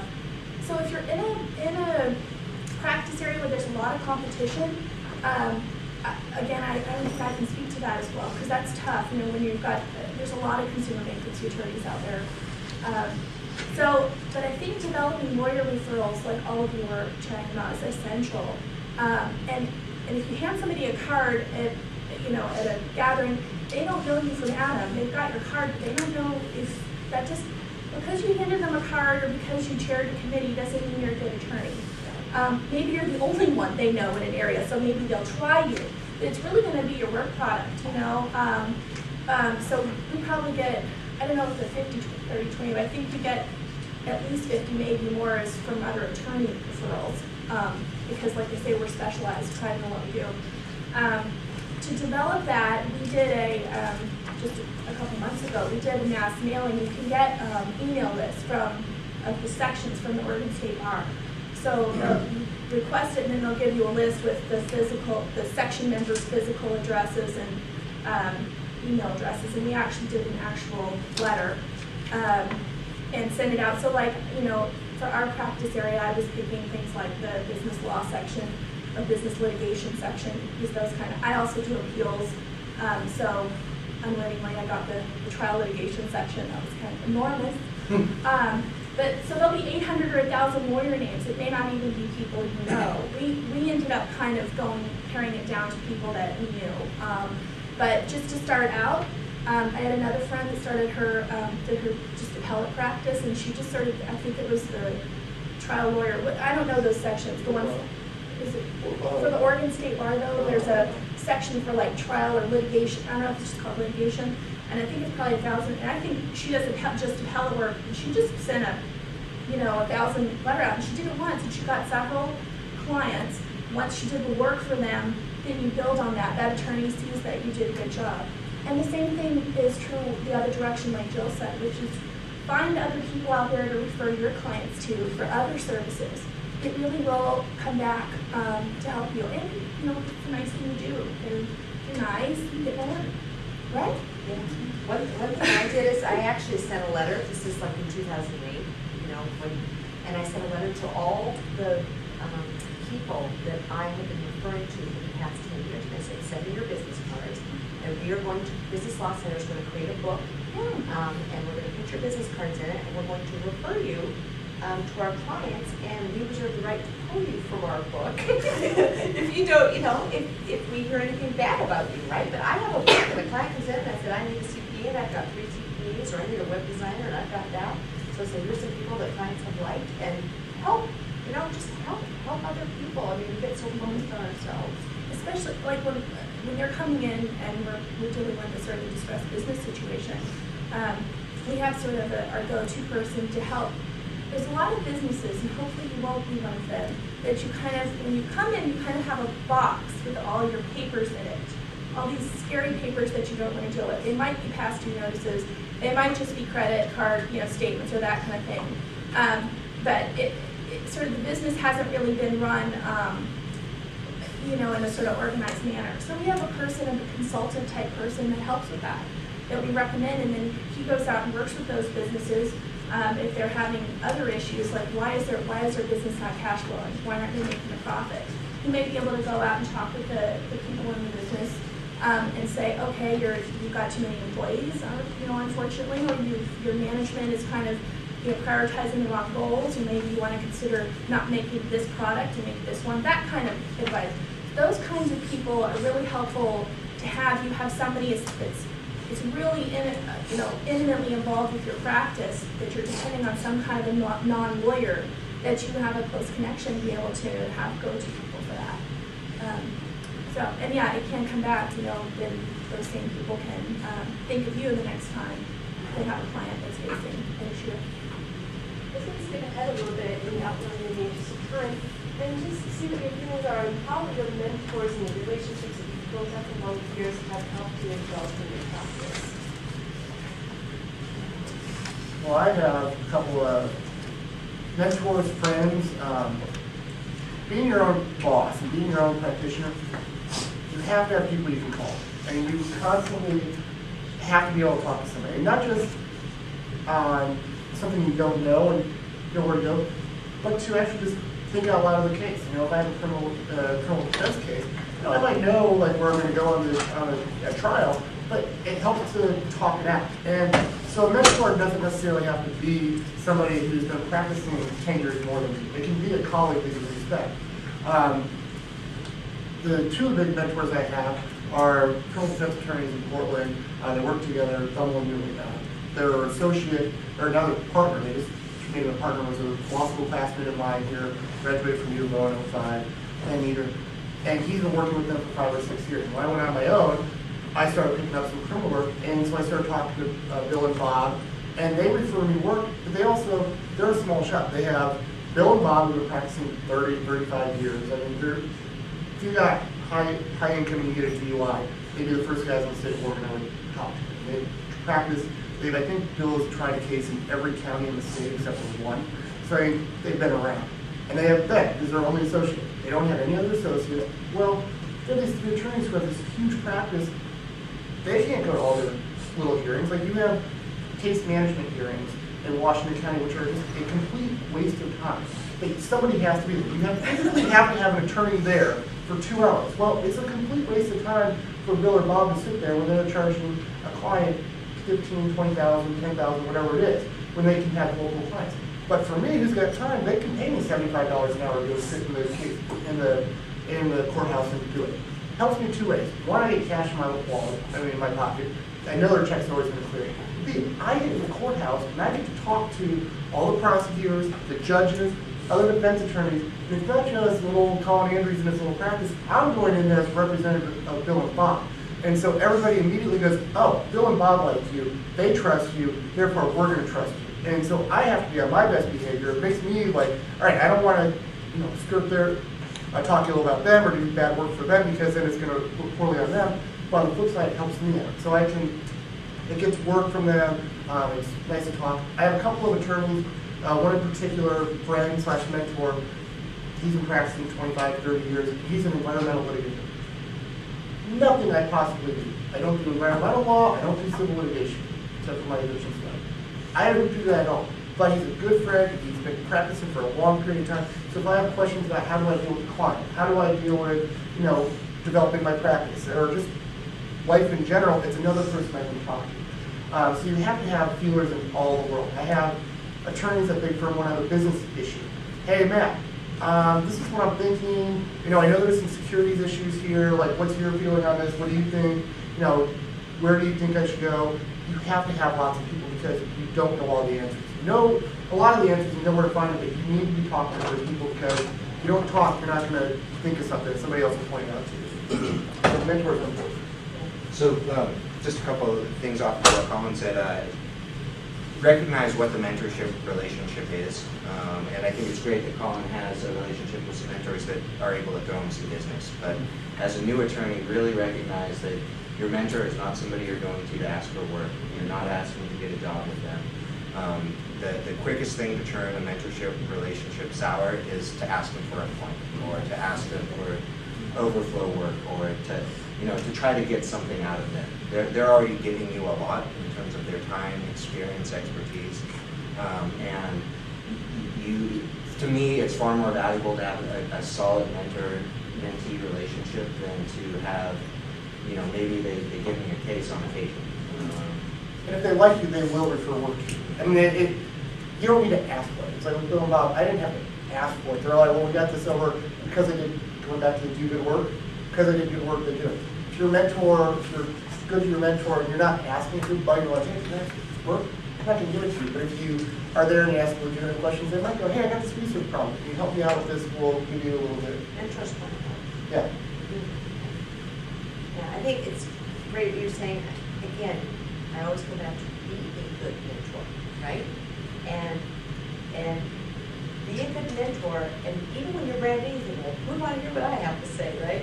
Well, there's a lot of things running. I mean, like, he's brand new, but he started his own practice. He's doing these things. There's a lot of things that people can learn from Noah. And so when someone calls Noah and asks, so Noah, I'm thinking of starting my own practice. If he's a good mentor, right? Again, that is how you build relationships. That is how you build everything. In relationship, it all starts with relationship, and everything builds off of that. Okay, so it's important to remember that. We can become very self-focused when we're starting and starving and trying not to get sued. And I mean, these are lots of stresses, right? But give and be a good mentor. Now, as far as it's exactly what Colin said, in sole proprietor, when you have a sole practice, and I would say I'm in that category, even though I have one associate, 2 part-time assistants, I have no pride. I mean none. If I've got somebody that comes in and I think, oh my God, Chapter 11 bankruptcy, I'm going to be on the phone to Natalie. I'm going to say, Natalie, would you mind giving me a few minutes of your time? Is this what I've got going on? What do you think about this? Is this someone I should refer to you? Or is there something I should be telling you that they should do now? What do you think should happen? If you are prideful, okay, and if you think, well, I don't want to think I'm stupid, I mean, and you cannot believe how many times I hear this, right? I used to teach at the law school, right? And students would be like, I wouldn't want to say that because then they would think I don't know anything. And I'd say, newsflash, you don't know anything. It's like, and I feel that way too. If somebody calls me about bankruptcy, if someone calls me about divorce, if someone calls me about a criminal matter, I'm not going to say, well, here's what I think I can remember from the law school, you know? I mean, I'm not doing it. I'm getting on the phone because I'm going to try to help. And so you can have no pride. And here's the other thing, working with other attorneys, do not, okay? I mean, for those of you that have been practicing for a while, if you're brand new, don't come on the phone with me and give me an attitude and like act like you know stuff. Because I know you don't, okay? Once again, you might be the smartest person, but if you're taking an attitude with me or fighting on issues, if you start doing that with me, what I'm going to say to you is, why do you want it that way? And boy, do I get silenced on the other end.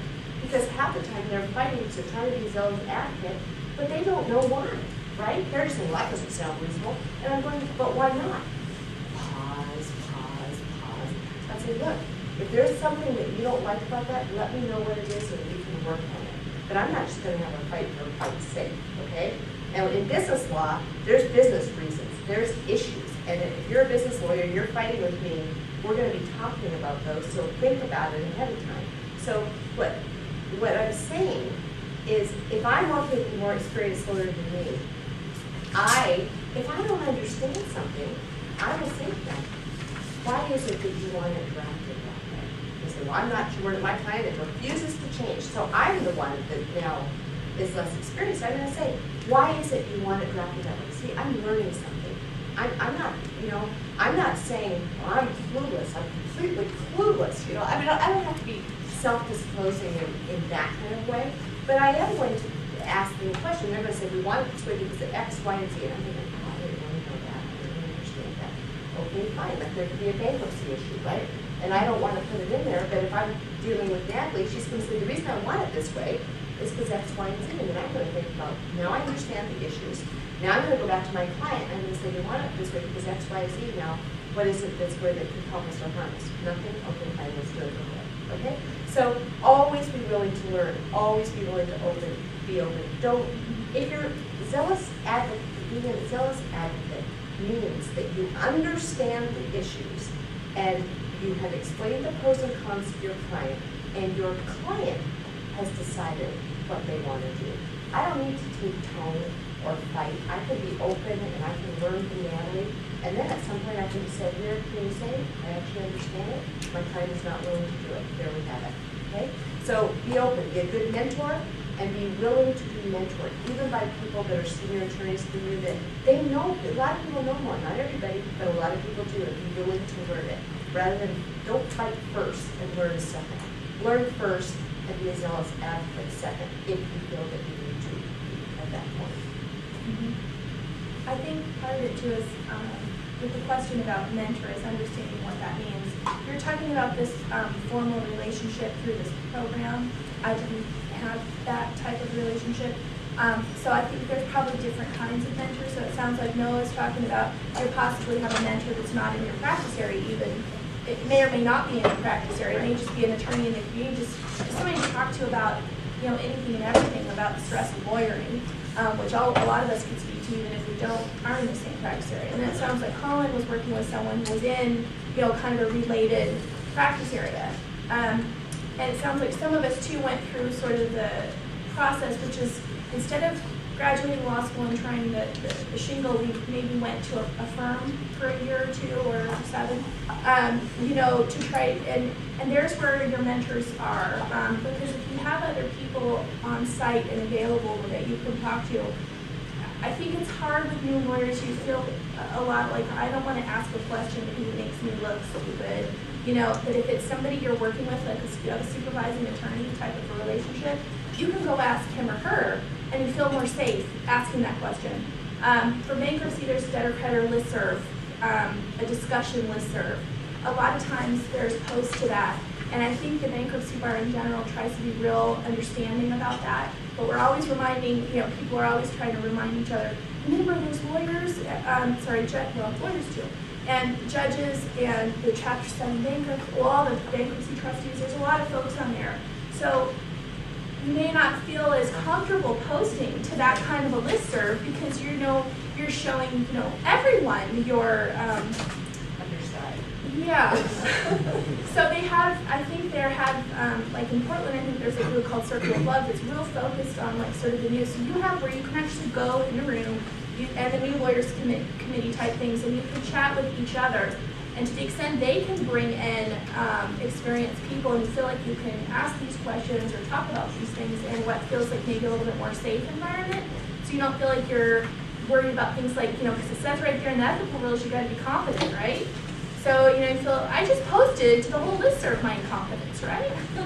So you might not feel comfortable asking the question that way, but if you're in a law firm, you can stick it out in the law firm for a few years and learn some things, then you have that way to get information, or maybe a listserv that where you're sure that the people on the listserv, you know, it's kind of an environment where you guys are all learning together. Maybe some of you have a couple more years than others, and you just kind of, you know, are kind of these. I can't tell you how many times a day I go down the hall to Lauren's office. Lauren, what do you think about this? You know, it's invaluable to be able to have somebody when you're on the same, if you're in the same practice area, to talk things over. Even if you're sort of at equivalent levels of understanding, the whole 2 heads or 3 heads are better than 1. I mean, and I really think it helps your client get better service if you're able to not just sort of sit there with the black and white rules, and okay, this is what I think they mean, and I've read this case, and this is what I think that means. But ask someone else, because they might come up with something totally different.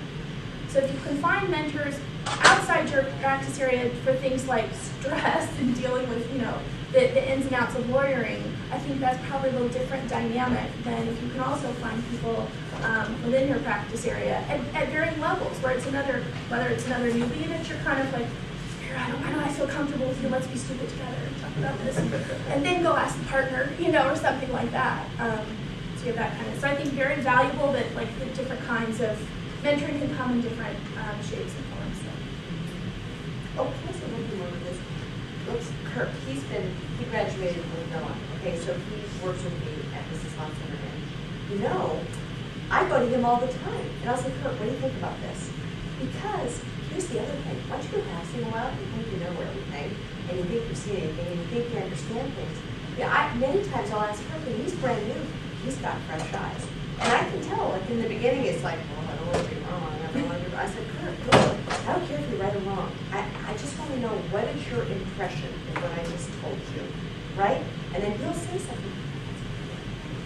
You know, and but you kind of just stay open, and not just people that you think know more than you, people that you think know less than you who know more than you. So just, you know.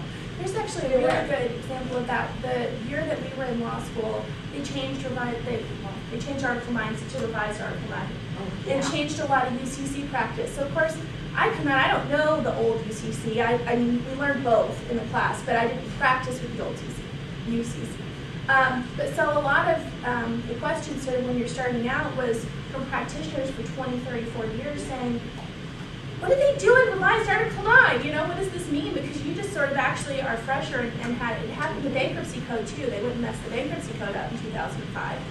So a lot of folks coming out after that learned the new bankruptcy laws, and then people that were exposed to the pre-bankruptcy code stuff were kind of there's as much information collectively that the new people had as the practitioners, because none of us knew what it meant. So we could work on it together. So sometimes you really do come out of law school knowing some things, more than your more seasoned counterparts.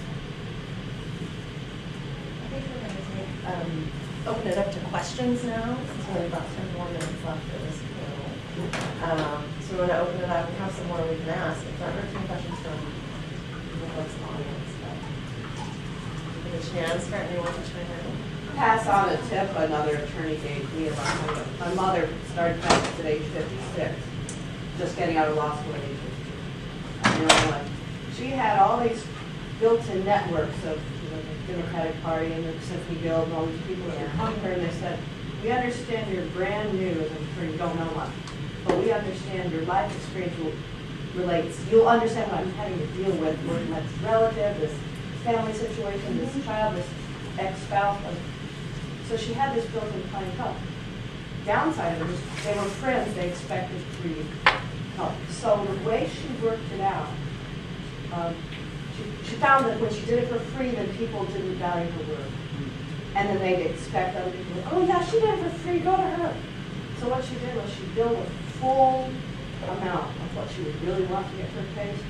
And then in the bill, she put down there friends and family discount. She put whatever discount she wanted, but then the people walk away, I got $2,000 worth of work from Roberta, and she didn't charge me much for that. But what got in their mind was, it's a $2,000 project. And when those people would then talk about it to other people, word of mouth, it was pre-qualifying people who would walk in your door and say, oh, I'll have to pay about $2,000. Similar to that, my mom's a mental health nurse practitioner, and one of her colleagues went off and started her own business, and I do nonprofit work here and there, and her colleague was getting taken advantage of. She was doing hard workers, whatever she was doing, and these nonprofit groups were asking her to do it for free. And so at a certain point she said, no, I can't do this for free, because people just kept asking for more and more. It's like, oh, you did this first 5 hours for free, you did this next time. So instead of, and I took the lesson from this is, I charge, my normal rate's $175 or $200 now, I charge $50 an hour. And because I know I want to do this, I want to help out the organization, but I don't want them to keep coming back and saying, oh, you did this 5 hours, and you did another 5 hours. At least I feel like I'm getting something, and then in their mind, they still have to pay for it. And so it really cuts off that, they'll just keep doing it, like your mother. I mean, you have to do something so it doesn't keep doing this endless vicious cycle. Well, and I think the other thing to remember, everything we do is also a marketing. Remember, we're running a business and we're running a practice. So what your mom did, and I did this too, I know clients having a really tough time. I know they're like struggling and things bad. I bill them the full rate, and then I'll give them a client discount, or I give them friendship discount, and I put that on my bill and it's highlighted, and they didn't ask for it, and again, I had a client when I first started, and she had absolutely no money, and she lost her job, and she came to me, and she was one of those people in life that is super, super difficult to work with, but she cared about what she did. She worked with a very difficult population, and she paid me with credit card checks. She was so grateful to me. I could not get her job back. I felt like crying about it. It was like one of my first ones that I did. I could not get her job back. She thanked me and thanked me for all the work that I did for her. Okay? She did have no money, so she gave me a present. She gave me what do you call those green pictures, eagle feathers hanging out, which I got this like 1999. I hung it on my wall, and I don't want to say her name. I'll call her Susan Jones. But every time I look at that and think about a client that doesn't want to pay or a friend that doesn't want to pay, I remember Susan Jones. And my theory is this. I want to give people, I am willing to pay payments. I am for people that come to me. I am willing to give them discounts because I care about their business and I care about them, but I'm not willing to be taken from. And it's hard for me sometimes. So when I have a hard time thinking about this for free thing, I think of Susan Jones, and I think I want to be able to give to her the people that care and can what they're doing. They're valuing their own situation. Okay? When people want stuff for free, they're asking you to do it. All right? It's their organization. It's their thing. We have an option to give, but we shouldn't be asked to do it. It's not fair. I don't think, it's fair for them to say, we're a nonprofit, would you be willing to do some pro bono? I'm not saying that isn't. But trying to take advantage of a friendship, I have no problems with friends, I have no problems with family. They get a free engagement letter and they pay my bill. That's how I do it. And if I want to give them a discount for whatever reason, I put a big old discount on that. So again, it's marketing too. So they see you did work, it's great, but you are giving them something because you know they're in a tough time, right? So again, it's all about building that relationship. It's great. It also helps. Well, I was just going to say, just for a second, you're saying your mom defined it as a friends and family discount. Like we have professional courtesy reduction. I do that too, yeah. If it's not defined and the person waves the bill around, then other people might think, well, why did you get that reduction? I don't get that reduction. Especially I think we'll come up in flat fee cases where you're trying to do something and you're quoting them, I charge $500 for this kind of case, and then you decide, okay, well, for this one I'll charge less. Well, they tell so-and-so who tells so-and-so, well, she normally charges this, which to be able to explain it, why you put that discount in there, I think is really important so that people don't then come and say, we gave her a reduction, why aren't you giving me a reduction? And friends and family, of course, is an easy way to explain, the difference. Were you gonna say something? Oh, I was just to say, in the client's mind, then what they receive also escalates in value, and that helps that client feel like, oh, wow, she valued me, she gave me $2,000 worth of work, I must be really special, and That's right. then they feel better about themselves and thought better about the attorneys, but then also the word of mouth goes out differently. To go for it. No, I just had one comment, business groups, networking groups that are, that they're kind of, they're starting to crop up and they're a good resource. But I would be cautious about groups that require you to come in for like a 3-week, 4-month trial period, and then they require you to bring referrals in. And most of the groups now will have kind of a pamphlet or something, advertising your group. But you don't want to be in a position, especially when you're starting out. I don't know if some of you recall, when I left undergraduate, I had a couple friends who went out and they were starting to sell 401ks and insurance for different companies. And it was referral, referral, referral. They couldn't leave a place without getting a name of somebody else to call the next place. So if you caved and you gave the name of your buddy, the next time you saw your buddy, he's like, you know Big Son. That guy called me 27 times. He wouldn't leave me alone. So you don't want to be caught in that situation where you feel like you have to give a referral and then you regret that because that person really didn't need help or you just gave a name out. So there are groups out there I know of that don't require that, and I encourage you to get involved in them because it's just another opportunity for a network. But be wary of the ones that require referrals, especially if you're starting. There's an RPC rule on networking and business groups. There are. Of course, we have the rules people, yeah. Right. Yeah, so Ms. Jill tell us, yeah. Appropriate disclaimers. Yeah. So one final fun question. Are you where you thought you would be when you were actually? No. There is no, not at all. I thought I was going to be a corporate transactional attorney in a big firm. I took mergers and acquisitions from Ted McAniff here at the school. He was a great guy. Loved him. He was one of my favorite professors. And I got a job after law school, working at a big firm, doing exactly that. In fact, in law school, I worked in a district attorney's office in Southern Oregon. That's where I was from. And when I took my job at Foster Pepper, I also applied the same day and interviewed with the Clackamas County District Attorney's Office. And so I got the job offer at Foster Pepper the same day I had that interview. I came back, talked to a mentor who works on campus, not at law school, but a mentor I was talking to. They're like, I think I'm going to take this Foster Pepper job. She's all like, good, well, you need to call Clackamas County because they just called my office for a referral and they said that they want to hire you. So go ahead and call up Clackamas County and be the professional, be a gentleman, and tell them you don't want it before they send it to you. So I did not think at all I'd be on my own. I never thought I'd be doing traffic tickets. I never thought I'd be doing landlord-tenant. In fact, the other day I was in the courthouse, in the courtroom, eviction matter, and I'm sitting there talking to this other attorney, like 10, 15 years out of practice, and she's been doing it, and we look at each other, she's like, I never thought I'd be sitting in the courthouse at 8:45 in the morning, getting ready to throw somebody out of the house. I never thought I'd do it, but it is what it is. And I actually enjoy it. I don't have a problem with it. I look at I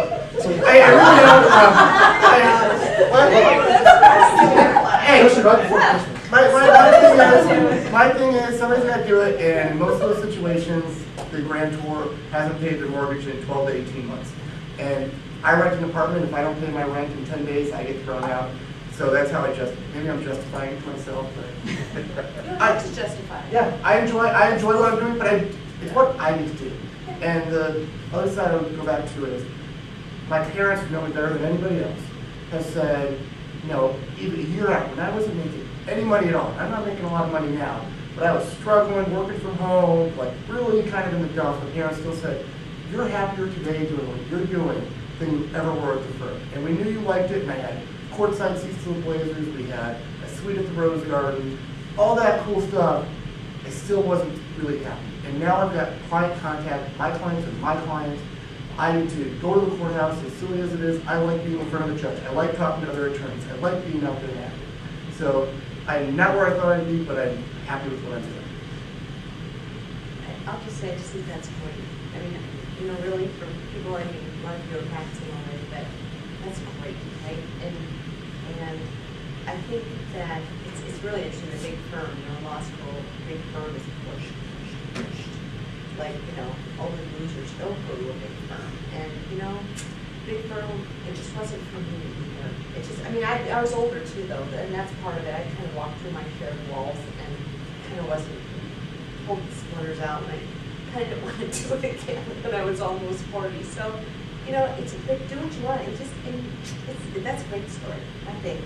For me, I'm doing exactly what I thought I'd do. But again, remember, I started when I was older. I've had small businesses. I love business. I love small business. I love working with small businesses. I feel very blessed and very grateful. One thing I will say, in the recession, this is something I'm actually kind of proud of, is that, you know, one day I had a lot of real estate work, and the next day I had none, all right? However, as a small practitioner, I had a very diverse client load. I had healthcare, I had, you know, a lot of real estate, I had just general business matters, and, you know, I had like hundreds of clients that I speak 2 months every 2 years, right? It was the smallest of the small. But I was diversified enough that when the recession hit, my business continued to do well.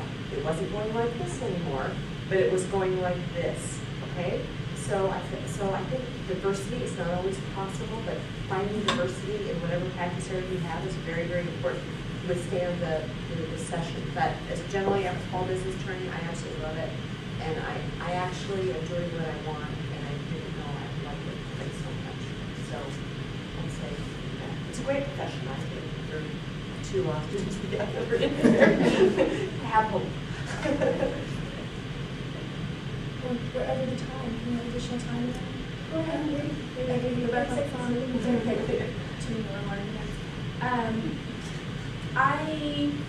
Interesting, because you know, I didn't really think about that until now, but I'm where I wanted to be. I think I would say I'm where I hoped I would be, but I didn't know that I would get here.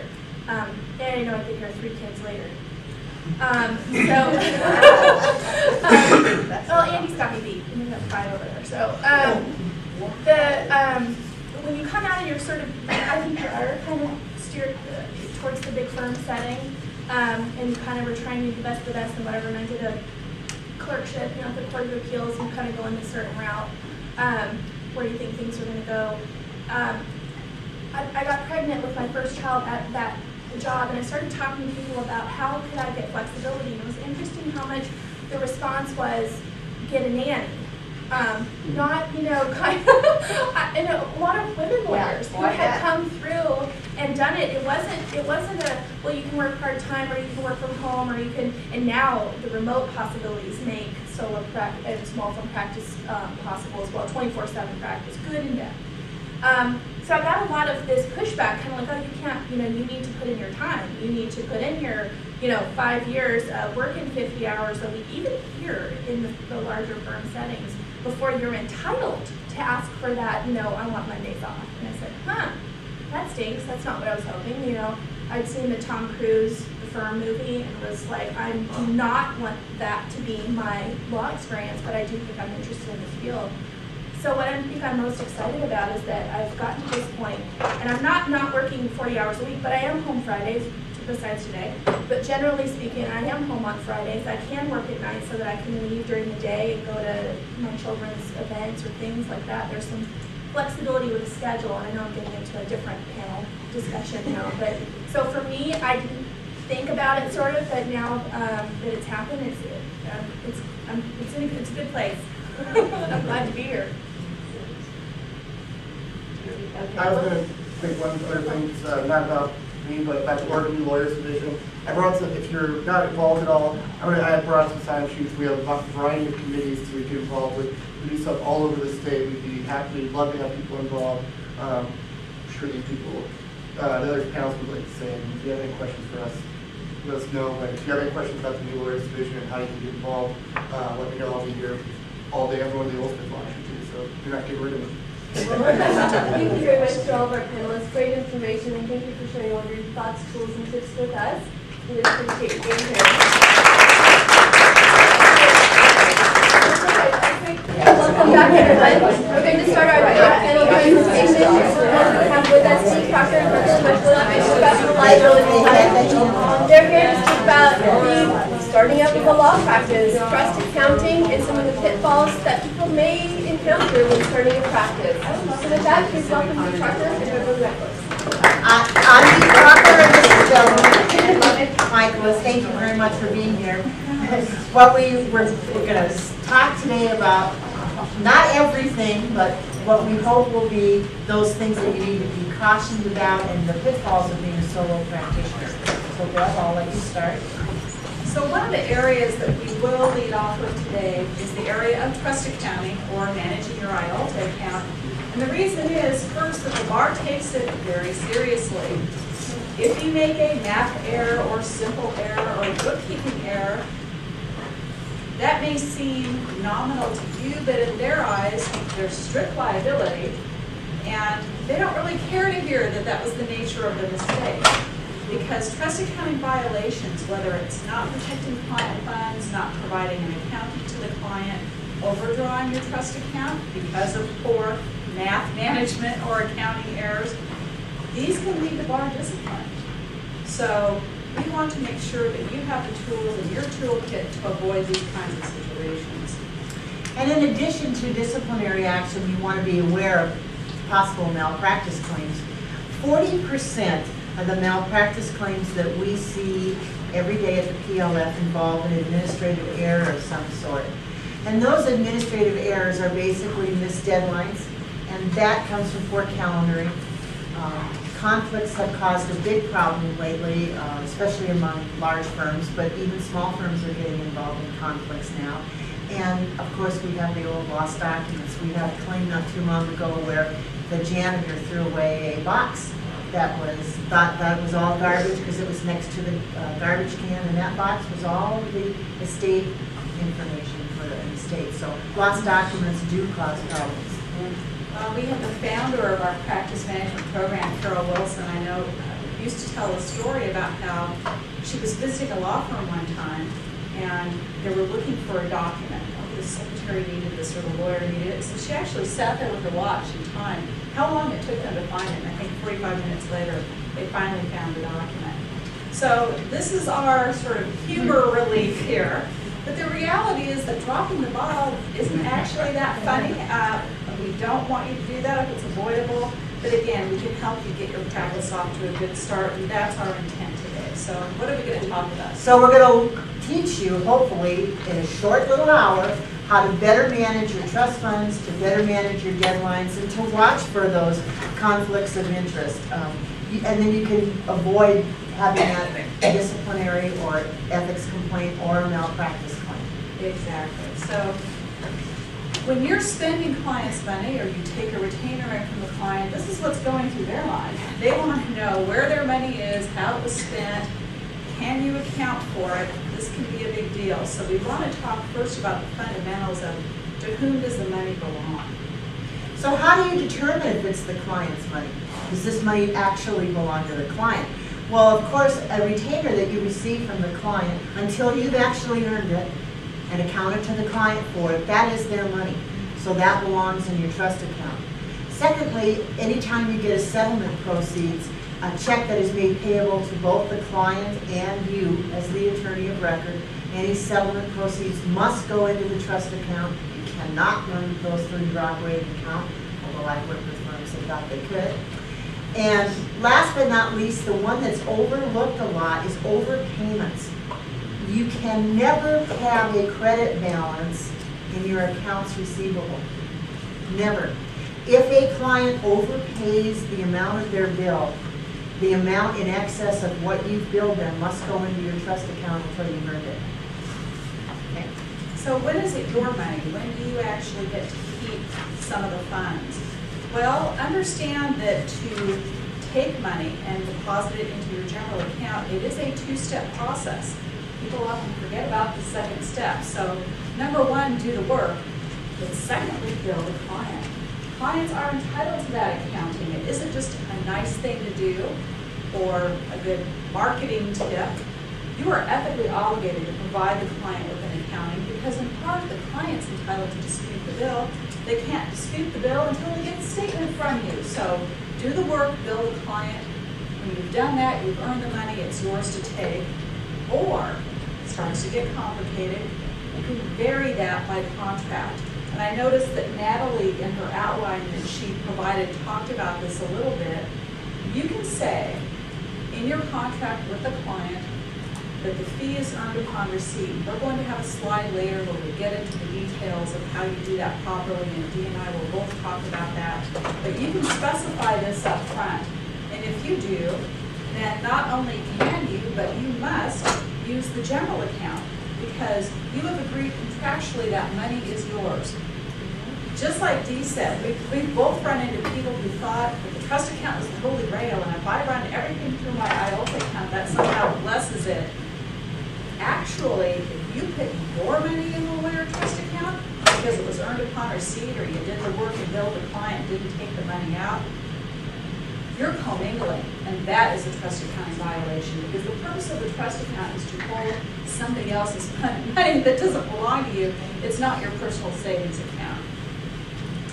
Okay, what's very, very important about your trust account is you need to keep an audit trail. You need, first of all, to keep a check register. We have in our forms that are available on our website in our practice aids and forms. We have a receipt and disbursement journal, which shows, it's like a check register that shows every receipt, every disbursement that you made. But in addition to that, you need to track each client individually so that at any point in time you know how much is in the trust account for each specific client. So each client is treated as a separate account, and here we have a sample of a client ledger card that shows all of the transactions that would normally occur for a client. You need to track all the deposits, all the withdrawals from both the fees you've billed, the costs you've advanced, and also track the trust account funds so at any point in time you know what is in the client's trust account. So there are lots of options and ways to do this. You can use our forms, that's one choice. I've had people recreate our forms. Ours happen to be in Word using tables. You can set them up identically in Excel, but you can also use software. And it sounded like at least two of the panelists were very high on QuickBooks. QuickBooks is one choice. It can do billing, payroll, your general and your trust account. We have instructions on how to set up your trust account in QuickBooks. If you go that route, contact us, we'll send you the instructions. Quicken. You can buy a $59 version of Quicken, and it will handle your general and trust accounting. Again, we will send you instructions on how to set that up that emulate that ledger we were just looking at. You can actually get that level of detail for each client and get the proper reporting. FreshBooks is something that I first heard about at Tech Show last year, and there were a number of speakers that were very hep on it.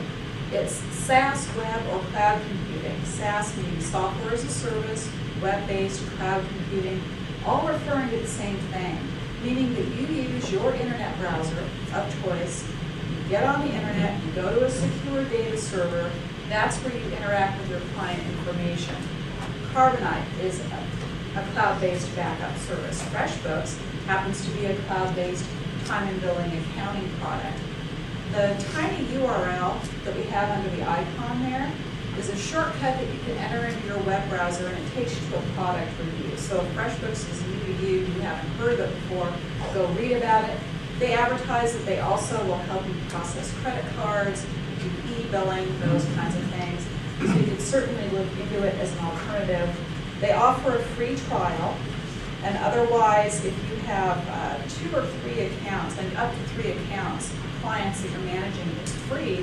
If you exceed that, then it's $19.95 a month. So it is an ongoing monthly payment.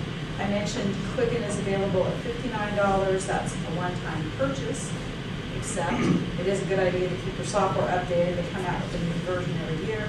And QuickBooks is just under $200, but remember, it's got payroll, it's got other features to it. And then last but not least, to do you say the new or new? It's new cash. New cash, okay, because I've never been clear whether the G is silent or not, and it's free. So just starting out, hey, that sounds pretty good. And D, develop instructions for the trust account in using new cash. So I would take a look at all of them. Different things work for different people. We can talk to you about other options. This isn't everything. There are lots of choices. The important thing about your trust account is you must balance it every month.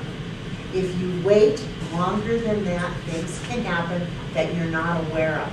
I dealt with an attorney in Salem who had an overdraft on his trust account, could not understand why, called me to come in and help him, and of course everything we do is free and confidential, so I went in to help him balance his trust account, and he had a box of his bank statements for 3 years that were still in sealed envelopes. He'd never even opened the bank statement. Well, what had happened was like 2 years prior to this overdraft, he had a check balance that he didn't even know about. It was a $2,000 check, and he luckily kept enough money in his trust account that everything in the meantime cleared, but all of a sudden he reached a point where his trust account balance got low and he bounced the check. And if he'd been balancing his account every month, he would have found out about it immediately and been able to take care of it. So it's important that you reconcile your bank statements and balance your trust account on a monthly basis. Well, in that case, he must have either done $2,000 of free work or some other client paid for that work, because obviously the person who wrote the bad check didn't pay for the work. So Exactly. you can get into trouble really quickly. So with the trust account, it is a little bit different than your personal account, but before I explain this, I think it's really pretty simple. But let me just ask, how many people in this room regularly, faithfully, once a month, balance their personal checking account? That's about all I ever get when I ask that question. 3 to 5 hands go up in the air.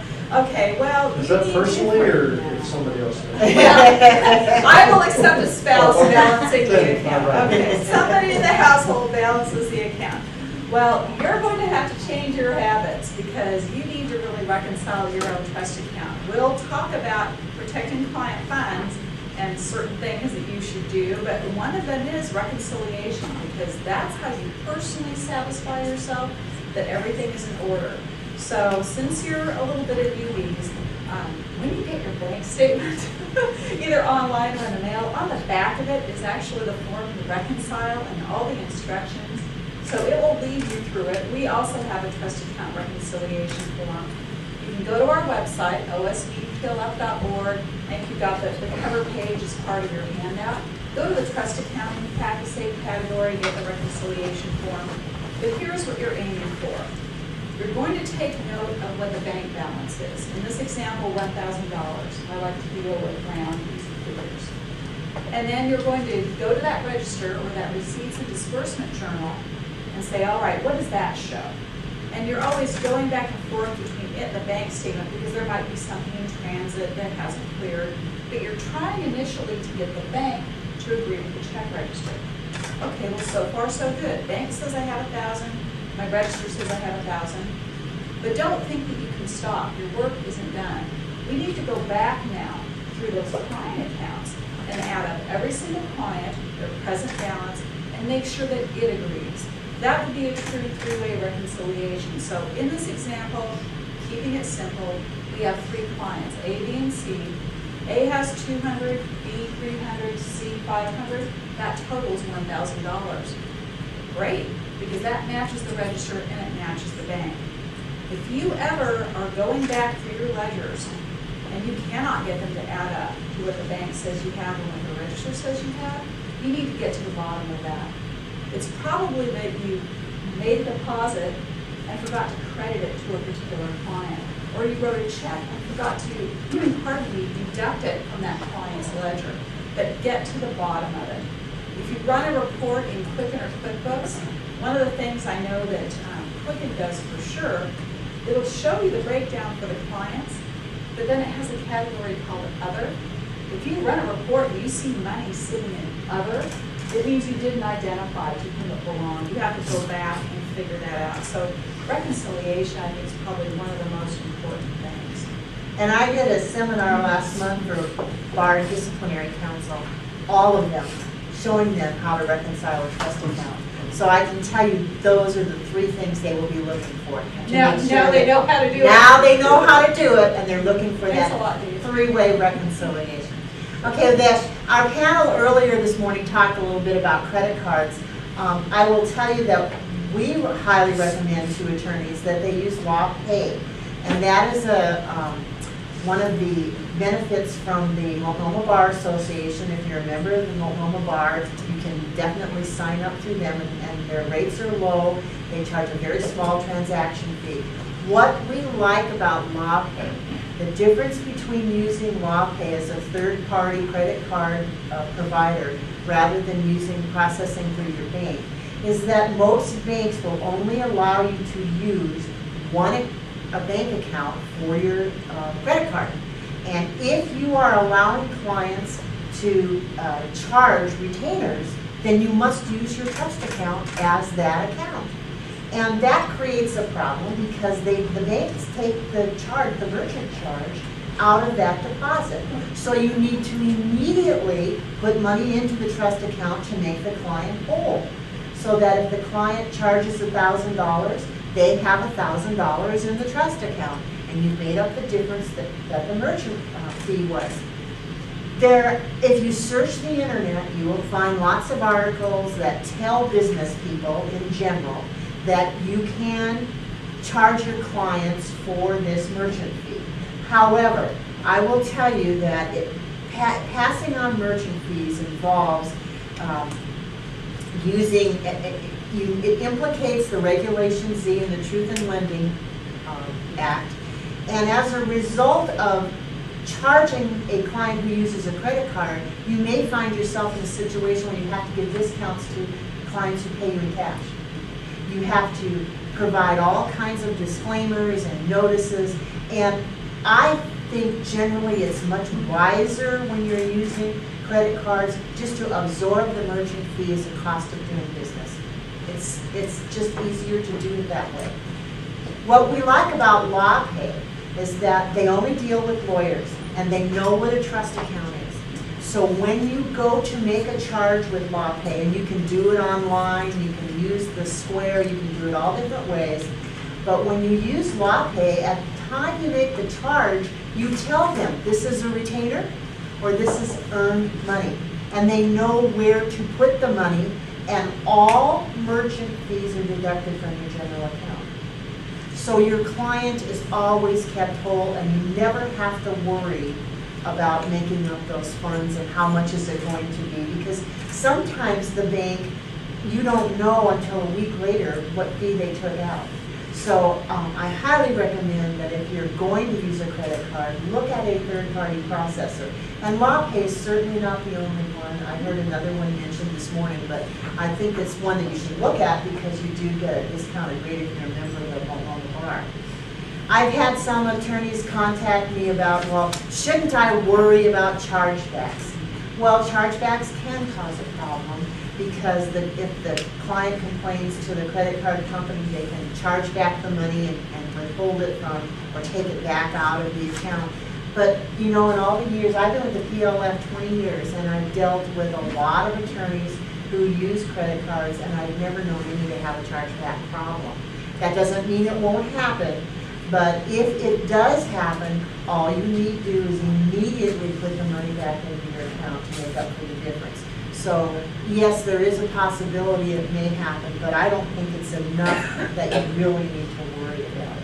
Yeah, I couldn't agree more. I had a spouse of a lawyer who manages the books for the office contact me. We had this volley of emails, and she was so worried. She said, we started taking credit cards, but what happens if somebody disputes the fees? And I said, you know, I've been with PLF 16 years, and I've known of one chargeback. So that's 36 years of experience, one chargeback. You can do the math, but if I were you, I would take credit cards. And I just endorse everything that Dee just said. So remember we enticed you earlier and said we would talk about earned upon receipt fees. So first of all, Ethics Opinion 151, carefully read that. read Oregon Rule of Professional Conduct 1.5 or 1.15, and when you put all of that together, you're going to see these requirements. The first thing to know is this cannot be verbal. It may shock you, maybe it won't shock you to know. You're actually not required to have written fee agreements in Oregon, except in certain areas. You must have a written contingent fee agreement. This is another example. You must have a written agreement if you're going to have an earned upon receipt fee. Otherwise, it's unethical. In fact, it's considered an ethical violation per se if you fail to have a written agreement and attempt to have this type of arrangement. And I had a lawyer in Eugene 10 years ago, because the 2005 reference on this opinion is when all opinions were rewritten. 2005 was a busy year. Not only did they decide to rewrite the bankruptcy code, but we switched from the disciplinary rules to the Oregon Rules of Professional Conduct. And in that year, they rewrote all opinions. So that's the reference to the year, because this opinion's been around much longer than that. So I had a lawyer here, did a stellar job for a client, did an earned or flat fee upon receipt, did everything right. The client was even a little bit wacky. Because the client was wacky, they ended up coming to the bar. To shorten a long story, the only thing he did wrong, he didn't have it in writing. And it was just an oversight. He had written agreements in every other file. He just made a mistake. He didn't get it done. In this particular case, the bar dinged him on it. He got in trouble with the bar solely because the agreement wasn't in writing. So I just can't stress enough that it needs to be. That's okay. The opinion requires that you use the magic, I call them the magic words, earned upon receipt. So describe the fee that way. Don't describe it any other way, just accept the fact. We're looking for acceptance here. We have to accept that it needs to be labeled in that way. So use that terminology and then include the proper disclosures. The other twist here is that in 2010, the Oregon Rules of Professional Conduct were amended, largely because nobody was following this ethics opinion. So now there's sort of a mini client bill of rights that has to be included in the fee agreement. We're going to talk about that. Dee's going to talk about that a little bit more. Well, in addition to saying that the fees are earned upon receipt and having a written agreement, you must state in that written fee agreement that if for any reason you dismiss the client or the client fires you, the client may be entitled to a refund of a portion or all of the flat fee. That has to be in the written agreement. So it's important that you do that. You must also state that the money is not going to be placed in the client trust account or the attorney trust account. So those are the requirements.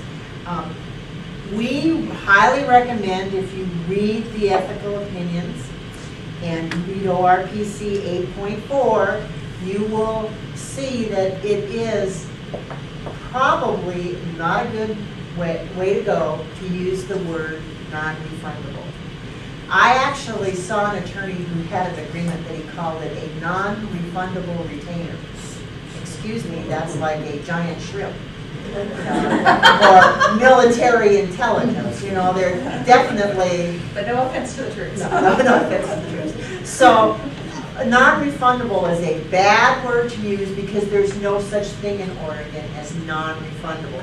If you don't do the work, you may have to refund it, okay? And last but not least, we do have a sample fee agreement on our website that gives you all of the things that are required to be put in that written fee agreement. So hopefully you'll know what to do, and it's really a nice way to go is if you can get all the money from your client up front and you can take it and use it immediately, it's really beneficial financially for you to do it that way. So this is how you go about doing it. So with this next slide, forgive us and add an extra T in there. I looked at this last night and I thought, holy smokes, but... What's temptation? It's, temptation is to temptation as truthiness is to truth. And I'll let you guys figure that out if you're a Stephen Colbert fan. So here are some interesting points that sometimes surprise people because these things are not unethical. If you contact the Oregon State Bar and ask for their opinion and lay out the following scenario, I've done work, billed the client, I've now earned my fee, I'm going to go to the teller or go to the ATM and take a cash draw from my lawyer trust account. They'll say that's fine with us. But you know what? We don't suggest it. And we can take a query here between our 36 years, but the only time I've ever seen someone take cash from the lawyer trust account, it was stealing. And that's what it always looks like to me. So even if you've done the work and earned the fee, please create an audit trail. Please have a paper trail. The proper process is to take the money out of trust, deposit it in your general account where you will report it as income. Because I'll also share with you that the IRS has a guide specifically on how to audit lawyer trust accounts. They will look for things like, were you taking cash out of your trust account, not putting it into your general account and reporting it as income? It looks like income tax evasion. So even if the bar doesn't think it's theft, it doesn't look right. You may have a hard time justifying it later. You could also shoot yourself in the foot because if you take cash, who did that come from? On whose behalf did you earn those fees? You're just not following the normal procedure and it may come back to haunt you. The same thing goes with point number 2.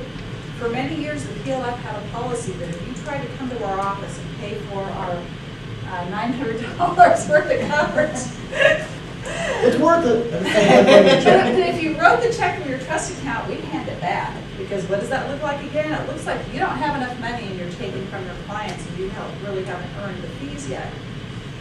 We changed our policy because the bar dug in their heels and said, you don't know that the lawyer didn't do the work for the client and earn the fee. You have to assume they did the right thing. It's actually okay to pay personal bills from the trust account. So it might be all right ethically in that situation. However, it's a very bad idea. If for no other reason, are you going to remember at tax time to go back through your trust account and look for deductible expenses? Or in the case of taking those paid personal bills that aren't deductible, but still you allegedly earned that money, if you're paying a personal bill from trust, is that again income tax evasion? Because you're bypassing your general account, you're not reporting it as income first. So I implore you to not do it. Also be careful with transfers. It's interesting how it's kind of like the myth of plopping the laptop on the kitchen counter that Natalie was talking about earlier.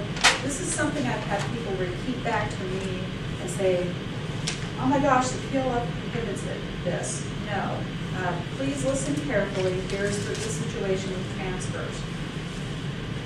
We've seen so many folks get into trouble where they call over the phone and they move money back and forth between accounts, or if they actually have online access, talk about that more in a minute, and they move funds, because they aren't following the usual procedure and documenting, they aren't rendering the bill to the client, they aren't making a note from whom they earned these fees, they aren't following those procedures. What can occur is that at the end of the month, you go through your time again, you say, wow, look at all the work I did.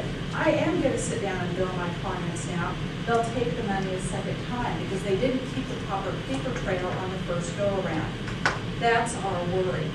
Also know that banks are so paranoid about online banking and online transfers with lawyer trust accounts that many of them, not all, but quite a few, block online banking with IOLTA accounts. You couldn't do it if you wanted to, so thank goodness, because the banks are taking that option away. And I mean not just transactions, you can't even view activity online for an IOLTA account with some institutions. So you just want to be careful. You want to maintain that record and trail that you described earlier. You want everything to look kosher, that you've done work, that you can prove it because you have time entries. You can show that you billed the client. You can show, and you have a trail that proves you moved the funds from trust to the general account where they got reported as income, and from there you went ahead and paid bills or paid yourself.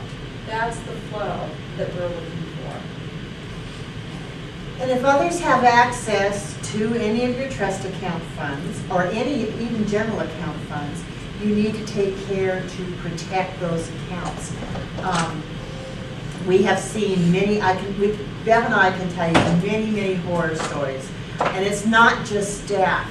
I actually worked with a firm where one of the partners in the firm was stealing from the trust account for gambling purposes.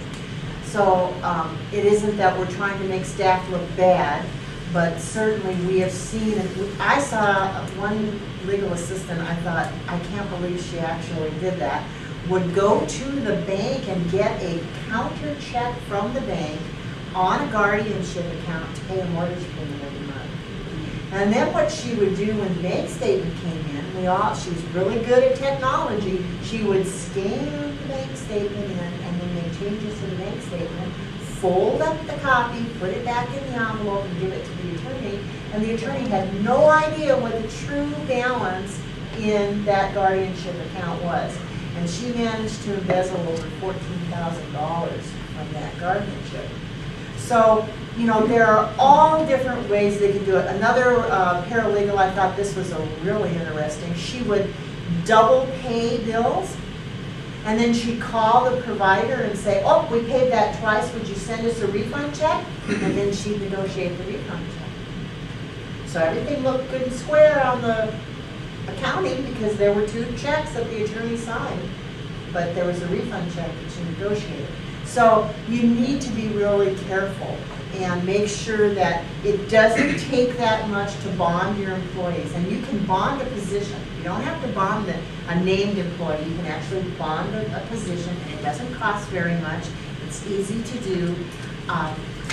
You are required by federal law to protect credit card numbers, so you need to make sure that any information in your file is either blacked out or a piece of paper that has that credit card information is shredded. It's your responsibility to do that. You need to supervise your staff. I've always recommended that you get the bank statement unopened and that you open it up and read through it yourself. And if possible, have the bank deliver that bank statement to your home, not at the office. Then you know for sure you're looking at the pristine, this is the bank statement, this is the true story. Bev did an article, weren't you the one that did the 25 ways to protect yourself from embezzlement, and it's available on the BAR's website, right? Or our website? It's on our website. It's on our website under the trust accounting practice aid. So read that over, protect yourself because it happens every day. It certainly does. I had one of the first lawyers I worked with when I came to the field office in Central Oregon. He caught his secretary stealing because he just got an inkling one day, and he never quite shared with me what that was, but suspicions were aroused. Maybe a client complained, you didn't credit me for the payment I made, something of that nature. But he just said, just had this feeling, and so he called the bank and started having the bank statement sent to his home, because before that it came to the office, she opened it and altered it, or hid it from him, or whatever she was doing. So he started having the bank statement come to his house. That was how we caught her. Here's another interesting point. If you are using software like QuickBooks, that's what he was using, guess what? He knew nothing about it. He didn't even, I think on his own, if he had I not been there, he could have double-clicked and opened it. But literally, I went out to meet with him and his CPA, and they wanted help with QuickBooks, and they told me the situation because he didn't even know how to open the program. And we're sitting there and we're looking at information. He's saying things like, that person hasn't been a client of the firm for 5 years, and what's this and what's that? That's why you have to take responsibility for these things, because the buck stops with you. So we're going to switch away from money and talk about deadlines, because if the trust account is how you get in trouble with the bar, then blowing a deadline is really the most common cause of legal malpractice claims. So we want to spend a fair amount of time in this area too. And there's lots of good technology out there. This is Court Days. It's an iPhone program that allows you to calculate days, and I don't think it's like $1.99 or 99 cents or something. Yeah. Very inexpensive. That way you can count the business days and weekends and all that. And it's a great thing. Technology is wonderful, but it has its limitations, and you need to be careful. It really takes effective office systems too. I mean, I know we've both met lawyers over the years that thought, if I only bought Abacus or Amicus or Time Matters or ProLaw or got Clio or Rocket Matter, or it doesn't matter, you know, D&Bev specialty software, it doesn't matter what it is. They thought that that would be the end all be all, but it takes a little bit more than that to achieve Successful time management. You want to run your business as efficiently as possible. And the way you do that is using technology and effective office systems. So we're going to talk about what those office systems would be, and if you went to Learning the Ropes, you've heard this before, but guess what, you get to hear it again. And that is that it all starts at intake, from that first client contact. And we are just huge believers of having an intake form. Not that you try to remember what it is you need to do or need to gather from the client and just scrawl it down on a yellow pad, but that you have a form with blanks that calls for certain kind of information. And we don't honestly care what you put in the top half. Get what you need from the client. You can see there's the part that the client fills out. You can fill it out for them, I suppose, if you like, where you're eliciting that information. It's the office use only that we care about, because office use only, where you have to fill in, what is the fee arrangement? How often am I going to bill? What are the conflict names in this case?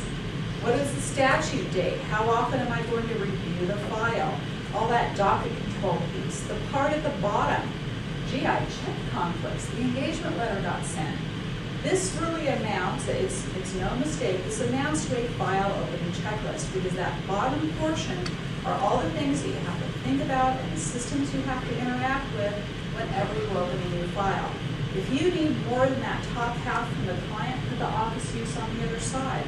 I go into offices where I'm there to see a lawyer, the receptionist doesn't know that, and they try to hand me an intake form. So I've seen a lot over the years. So if you're going to collect an initial consultation fee, I've had people hand me intake forms that have a statement about that right on the intake form. So the receptionist took care of that. The monkey was off the lawyer's back. I mean, clients are programmed, thankfully, by doctors and dentists, where we're programmed to go in, fill out a form, and make a copay. Hey, that's a really great model that lawyers can take advantage of it, in my estimation. And even though one of our speakers this morning talked a little bit about checklists, I'm a firm believer in checklists, always have been, because you miss things, especially if you're working in the same area of the law. You may forget, did I say that, didn't I say that, did I do this, didn't I do that? So if you use a checklist, you're always going to know, number one, where you are in a case, and number two, whether or not you did what needed to be done. We have a multitude of checklists on our website for all different areas of law. Please download them. They're all in Word format, so if you want to make changes to them, feel free to make changes to them, but use a checklist. I know that every 2 years we go around the state doing a seminar, and it gets to the point where every day for 5 days you're doing the same seminar. And if I don't have that checklist in front of me, I forget what I said. Did I already say that? I don't know. So you need that checklist to help guide you through and make sure you don't forget anything. So, practice has changed in the time that Dee and I have been in the legal profession. It used to be that you got a big stack of mail, you spent, I don't know, an hour just honestly, physically opening the mail, date stamping it, matching it to the file, all those steps. You had faxes. That's all more or less gone away. Instead, what you have is an inbox with 20,000 emails, and you're one of the lawyers at the POS at our office. Yeah, we discourage that. You really do have to be on top of your email, and Dee and I did a program that you can get for free on our website. Download the handout. So you were provided as a handout today this screenshot of the professional liability fund and the list of the practice aids, but notice that under loss prevention there's a link, programs on CE/ED. There's also online CLE, and this program is in both places, so you can download it or stream it if you want. We call it organizing email and efficient e-court practices, or something like that. I think it was e-court practices. Okay, but I know organizing your email was in there too, and so we split that, and Dee did all the good email organization tips, and then I talked about e-court. I would implore you to go look at that, because we did an hour just on this subject. We can't cover all of this today. All I can say is be wary, because we have people that are missing notices because they're getting caught in spam filters, they're going to the junk mail folder. I have an article coming out in the March issue of the Bar Bulletin about email practice, if you will, so just watch for that. But this is kind of how it's going. Everything's done electronically, The box from the post office is where the kitty sits, what can I tell you? This is where a lot of attorneys get into trouble, is they have something on their calendar and they don't realize that it needs to be done until they look at that day. So you need to allow sufficient lead time to get things done. Give yourself plenty of reminders that things are coming up so that you are aware of the fact you need to get something done. And one of the best time management tips that Carol Wilson taught me was that you block time on your calendar to do the work.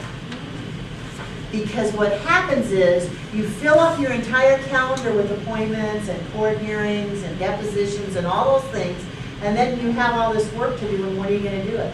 So what you do is you make an appointment with a file on your calendar, so you block a sufficient amount of time to get the work done. That's how it works. It's easy that way. You know you've got the time to do it. So you're not at that last minute burning the candle at midnight trying to get something done that needs to be filed the next day. Well, that's when you make mistakes anyway. Yep. So it's also incredibly important to follow up on items when it's someone else's responsibility to take the next step. So in other words, your work isn't done when you file a complaint and give the true copy of the complaint and summons to the process server. You can't just keep back and say, hallelujah, free time, I don't have to do anything ever again. And that's especially true in process, especially if you're giving it to the sheriff. And being a police officer or sheriff is not a job that I would want to do. I think, I have a lot of admiration for that. However, civil process is not a top priority. The typical MO is try 3 times, give up, don't bother to tell the lawyer that you couldn't serve the person. I'm sorry, but that's true. You've only got 60 days, and that sounds like a long time, but it goes by like that if you're having trouble serving somebody. So whenever you are waiting to hear back from the client, you need the tax returns, they've been requested in discovery. You've given the process server the complaint to serve. Whatever it is, you're the other side, you filed your complaint, it's been served, now they have 30 days to file an appearance. Tickle the follow-up date before the ultimate deadline if it's something more that you need to do, or tickle the follow-up as to when their deadline is. Because if they miss that date to appear, then the ball is back in your court. Now it's your turn to do something. It's your turn maybe to apply for a default. Also, if you're a sole proprietor starting out with 0 staff, you only have one safety net because you don't have anybody else watching deadlines, reminding you. You don't have an experienced legal secretary saying, did you realize the Smith statute runs tomorrow? You don't have anybody doing that for you. So what if you make a mistake? Maybe you decided not to use intake forms or not to use checklists, or just, we're human and we make mistakes. You blow it and you don't get a date in your calendar. What could possibly bail you out? Well, you know what? Your tickler could. We recommend that you create a recurring reminder every month for each one of your files. And the simplest way to do it is when you open a new file, say you open a new file today, February 17th, you have a monthly reminder, the 17th of every following month, March 17th, April 17th, May 17th, continues forever, it has no end date, it repeats monthly to review that file. Because that's your safety net. When the reminder comes up, actually look at the file. Don't just see the reminder and hit delete and say, oh, I don't need to worry about that. Go actually look at the file, because when your caseload builds and you have a lot going on, it's good to just check and make sure that things are in order. If everything is in order and everything's calendared properly, that's great. But if a month has gone by and you haven't had contact with your client, it's also a really good reminder to reach out to them and give them a status update. And if you are a lover of forms and you go to our website under practice aids and forms, under client communication, we have a client status report form. But it can be an email, a phone call, a letter, whatever you prefer. But really do protect every one of your files with this reminder, because it's separate from anything on the calendar. So if you have blown entering something on the calendar, you will still have this monthly reminder. And if you're fortunate, the reminder will come up before the deadline item that you forgot to put in the calendar. And technology has come a long way to help us with all these calendaring and tasks, to-dos, and follow-up dates. These are just a few of the many programs that are available. We do have instructions how you can use Outlook for calendar, docketing, and your tickling and your conflicts. If you are using Outlook and you can't afford to get anything else right now, give us a call, we'll send you the instructions. Some of the programs that are very popular right now, Houdini, ESQ, the reason we mentioned that, it's probably not one of the cheapest if you get the premise version, but if you are a sole practitioner and you don't have any staff, it's free, absolutely free. So maybe some way you want to start out. It has your contacts, it has your to-dos, it has your calendaring, and it's a nice little program that, and it has billing also. So, Rocket Matter and Clio are probably the two top cloud computing programs that are available right now. If you want to use either one of those, be sure and go to our website at the osbplf.org, look under news, and you get a discount for both these programs through the PLF. Clio offers a 10% lifetime discount, and I think Rocket Matter does too. Isn't it 10%? I can't remember it, and I know that it's different, but definitely go look at those. Anything that's going to save you money is a big help. The advantage of these programs is that they're available on the cloud. You can access them through your smartphone. You can access them from your computer at home or anywhere in the world, basically, and all your information is there. They all use high encryption, and so it makes it really easy for you to know where you are and what you're doing at any point in time. I'm also looking at a new program that has been, now they have a partnership with the ABA. It's called My Case, and I'm really excited about it. I think it's a good program. They have a ways to go yet, but you might also give them a try. So if the cloud scares you, or maybe you don't care for Outlook, you're still looking for other options, then we can start talking about what I always refer to as the more traditional software choices, meaning instead of being cloud-based, you access it over the internet on a secure data server. Instead, you're buying software on a CD or downloading it, but it's on your local computer or your server. You own it, you have to update it, and so on. So again, these are just a few choices. Amicus, Abacus, which we don't have the icon for, Time Matters, Prolog. There are lots of choices. Here's the important thing. The most important thing on this slide is that URL down the bottom.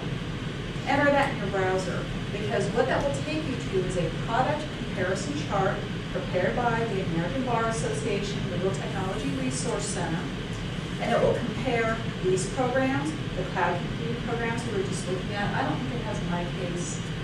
Do you think it has My Case on it yet? I don't think it has yet, because they just signed them up the first of the year. Yeah, but they're always updating this, so you could look at it now, and if 6 months later is when you're actually opening the solo door, maybe go back and see if the chart has been updated.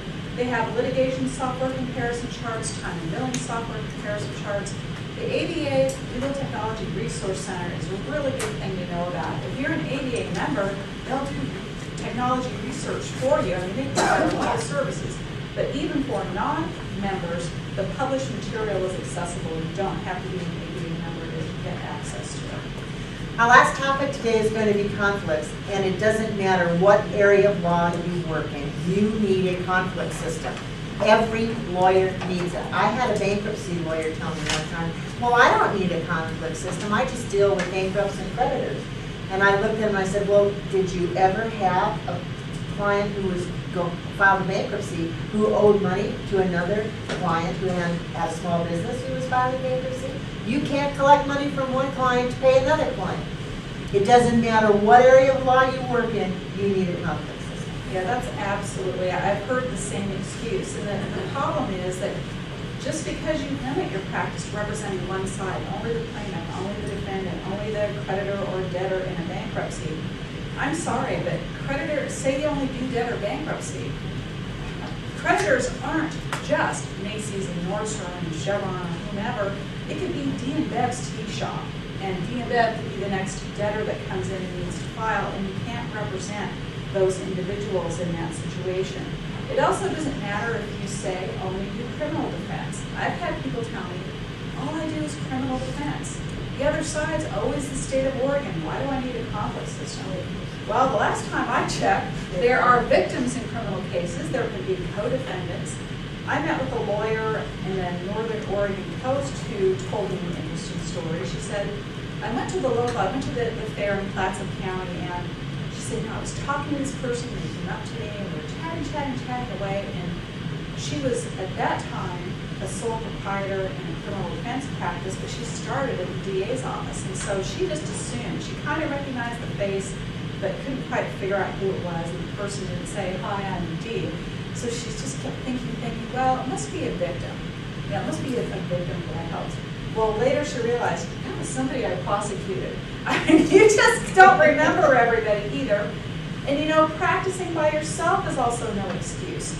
You can have a personal conflict, a financial conflict, and obviously you can have conflicts among clients. So the fact that you don't have partners doesn't mean you don't need a conflict system. And even if you're in a firm, don't assume. I mean, the reality today is most people are changing, sometimes even careers every 3 to 5 years, but often jobs every 3 to 5 years. So wherever you start is not where you are now. I think everybody on the panel began in one type of practice form and then has switched since. So don't assume that if you're with Stoll Reeves or another large firm, that when you go to leave, they're just going to be able to say, here's a list of all of the clients whose matters you ever worked on. Sometimes firms, for better or worse, are unwilling to provide that. Sometimes they're unable to provide it because even though they have COLA or Time Matters or another program, if they didn't set things up properly, what they're really tracking in the program is who originated that file, not who worked on it. And they may not be willing to go through the billing records to figure out every file you ever touched. So here's the bottom line. Even when you're in a firm or pro bono work that you do, keep your own conflict list. Because that way you can be absolutely certain you've got the information. And be sure and capture everyone. It's not just a matter of clients and adverse parties. You have related parties. And related parties could include witnesses. You may have an expert witness who you use on a case. In domestic relations, it includes all the married names of the female. And prior married, all the prior married names and maiden names, the names of the children. You just need to get as much information as you can so that you're fully aware when a name pops up what you're looking at so you can determine whether or not it is a true conflict. Decline clients. Those are the people that never hired you, but you spent an hour talking with them and you learned all kinds of confidential information. And even though they didn't hire you, an attorney-client relationship exists when they're providing you with confidential information. Pro bono clients are still clients. You need to get that information in there. And if you're in a firm, make sure that you track members of the firm and other information. And I think the best way when you're in an office share situation or you're in a firm, that new clients' names are circulated among and you can do that by email on a weekly basis. And the story I always tell is the ex-associate who handled the personal injury case, brought in the case himself. It was a good case, worked really diligently for 6 months, couldn't get it settled, so finally had to file a complaint, filed the complaint, and what happens? Monday morning in walks a senior partner holding the summons and complaint and saying, you sued my mother-in-law. Different last name. How is the attorney to know? Well, the way you know is you circulate what's going on among other members of the firm. So it's important to keep that information. If you're doing work for the PLF, make sure you get that information into your conflict system. The more information you have, the better, the more knowledge you have. Absolutely. So continuing on that theme, names are one way that you can search and one type of information you can gather and put in your conflict system. But it might make sense for your practice area to also record the taxpayer identification number if you're doing business work, the client's social security number if you have it, or even their date of birth. I've worked with lawyers who have a practice area such that the client doesn't have a social security number. I remember a particular lawyer telling me that she had a day when a client came in who had an identical name, first, middle, and last, to another client. She can make that distinction right now because the memory hasn't failed yet, but down the road, how is she going to distinguish between those two people? Well, she used date of birth, so she created that field and started tracking by that and searching by that too. You mentioned nicknames and formerly known as. If you do anything that involves real property, so if you practice business law, environmental law, directly, real estate law, family law, any area that touches on real property, consider adding as a field that you search and track by either the address or the tax lot ID number. There isn't a piece of property that isn't taxed, and they all have a tax lot ID number. It's a unique identifier. Search by that, because property changes hands.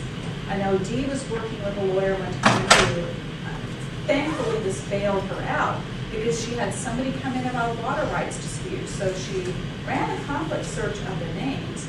Nothing came back.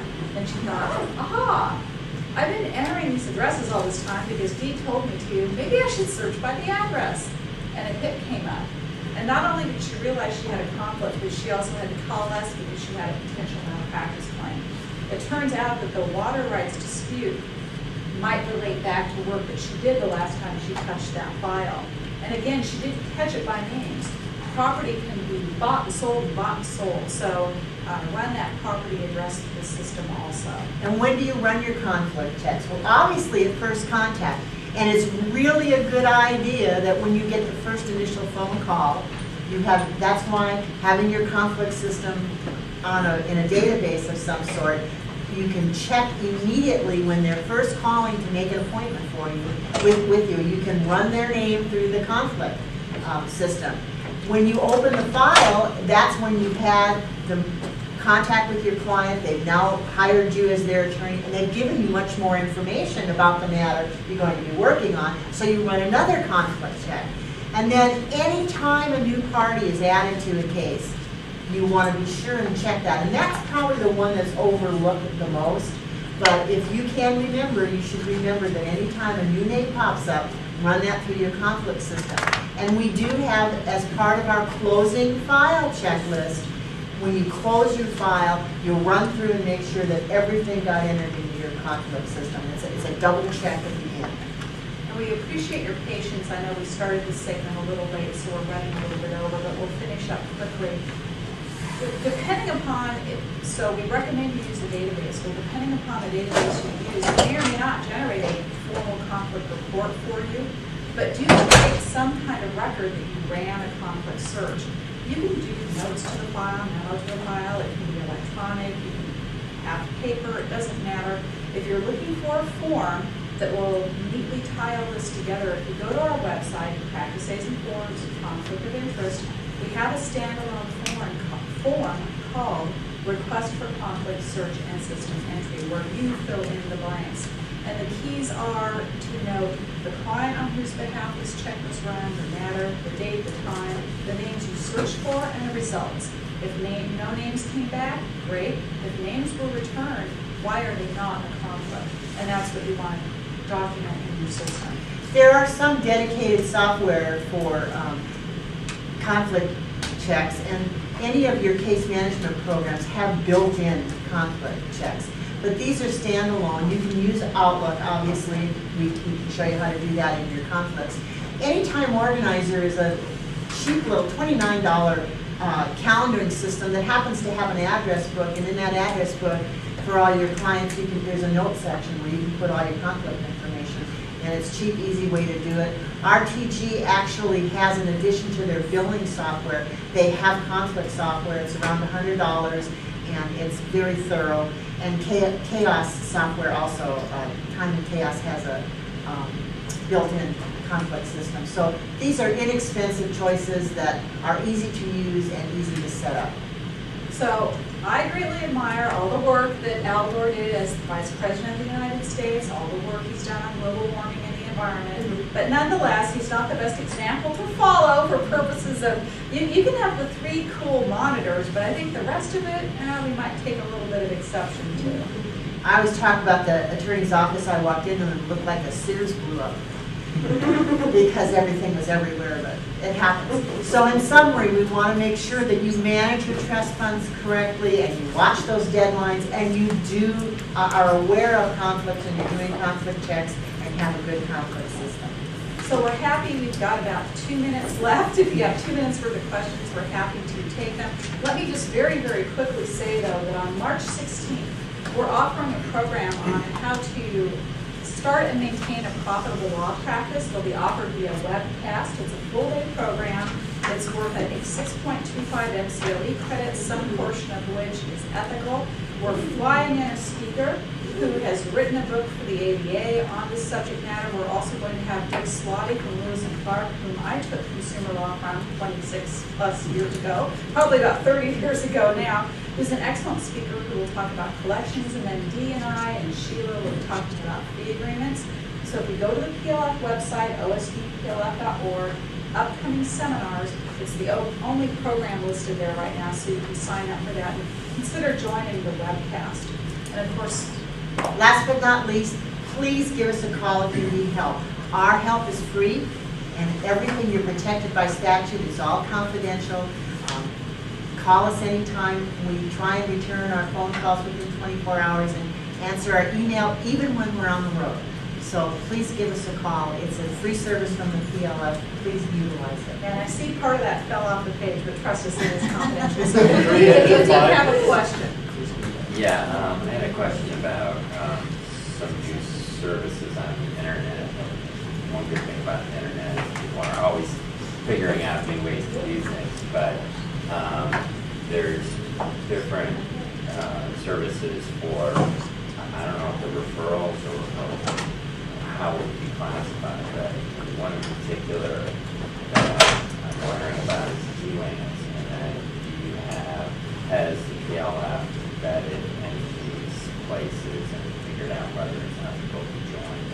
You know, we haven't at this point in time, but before I would look at any of those, I would call bar counsel and ask for bar counsel's opinion. Yeah, I don't know if everyone heard that. So the question was relating to referral services, and specifically something that might be available over the internet. I think you do have to be very careful about splitting fees with a non-lawyer, which stops a lot of things in their tracks. But if you go to the bar's website, osbar.org, and click on the ethics opinion link, that's what unfolds all the ethics links. You'll see their Bar Council article archive. There is an article on internet marketing, and there is also an article on what half web want, which is quite a mouthful, but it's written by Amber Hollister that talks about Groupon, the new social, for referral services, and what is and isn't kosher, because there are many different ways that can be an ethical violation, but that we leave the ethics to the bar as much as we can. Any other questions? Thank you. Very much. Of the materials that were here on PowerPoint presentation today, let me know, send me an email or see me if you have time this afternoon, and I'd be happy to get those to you.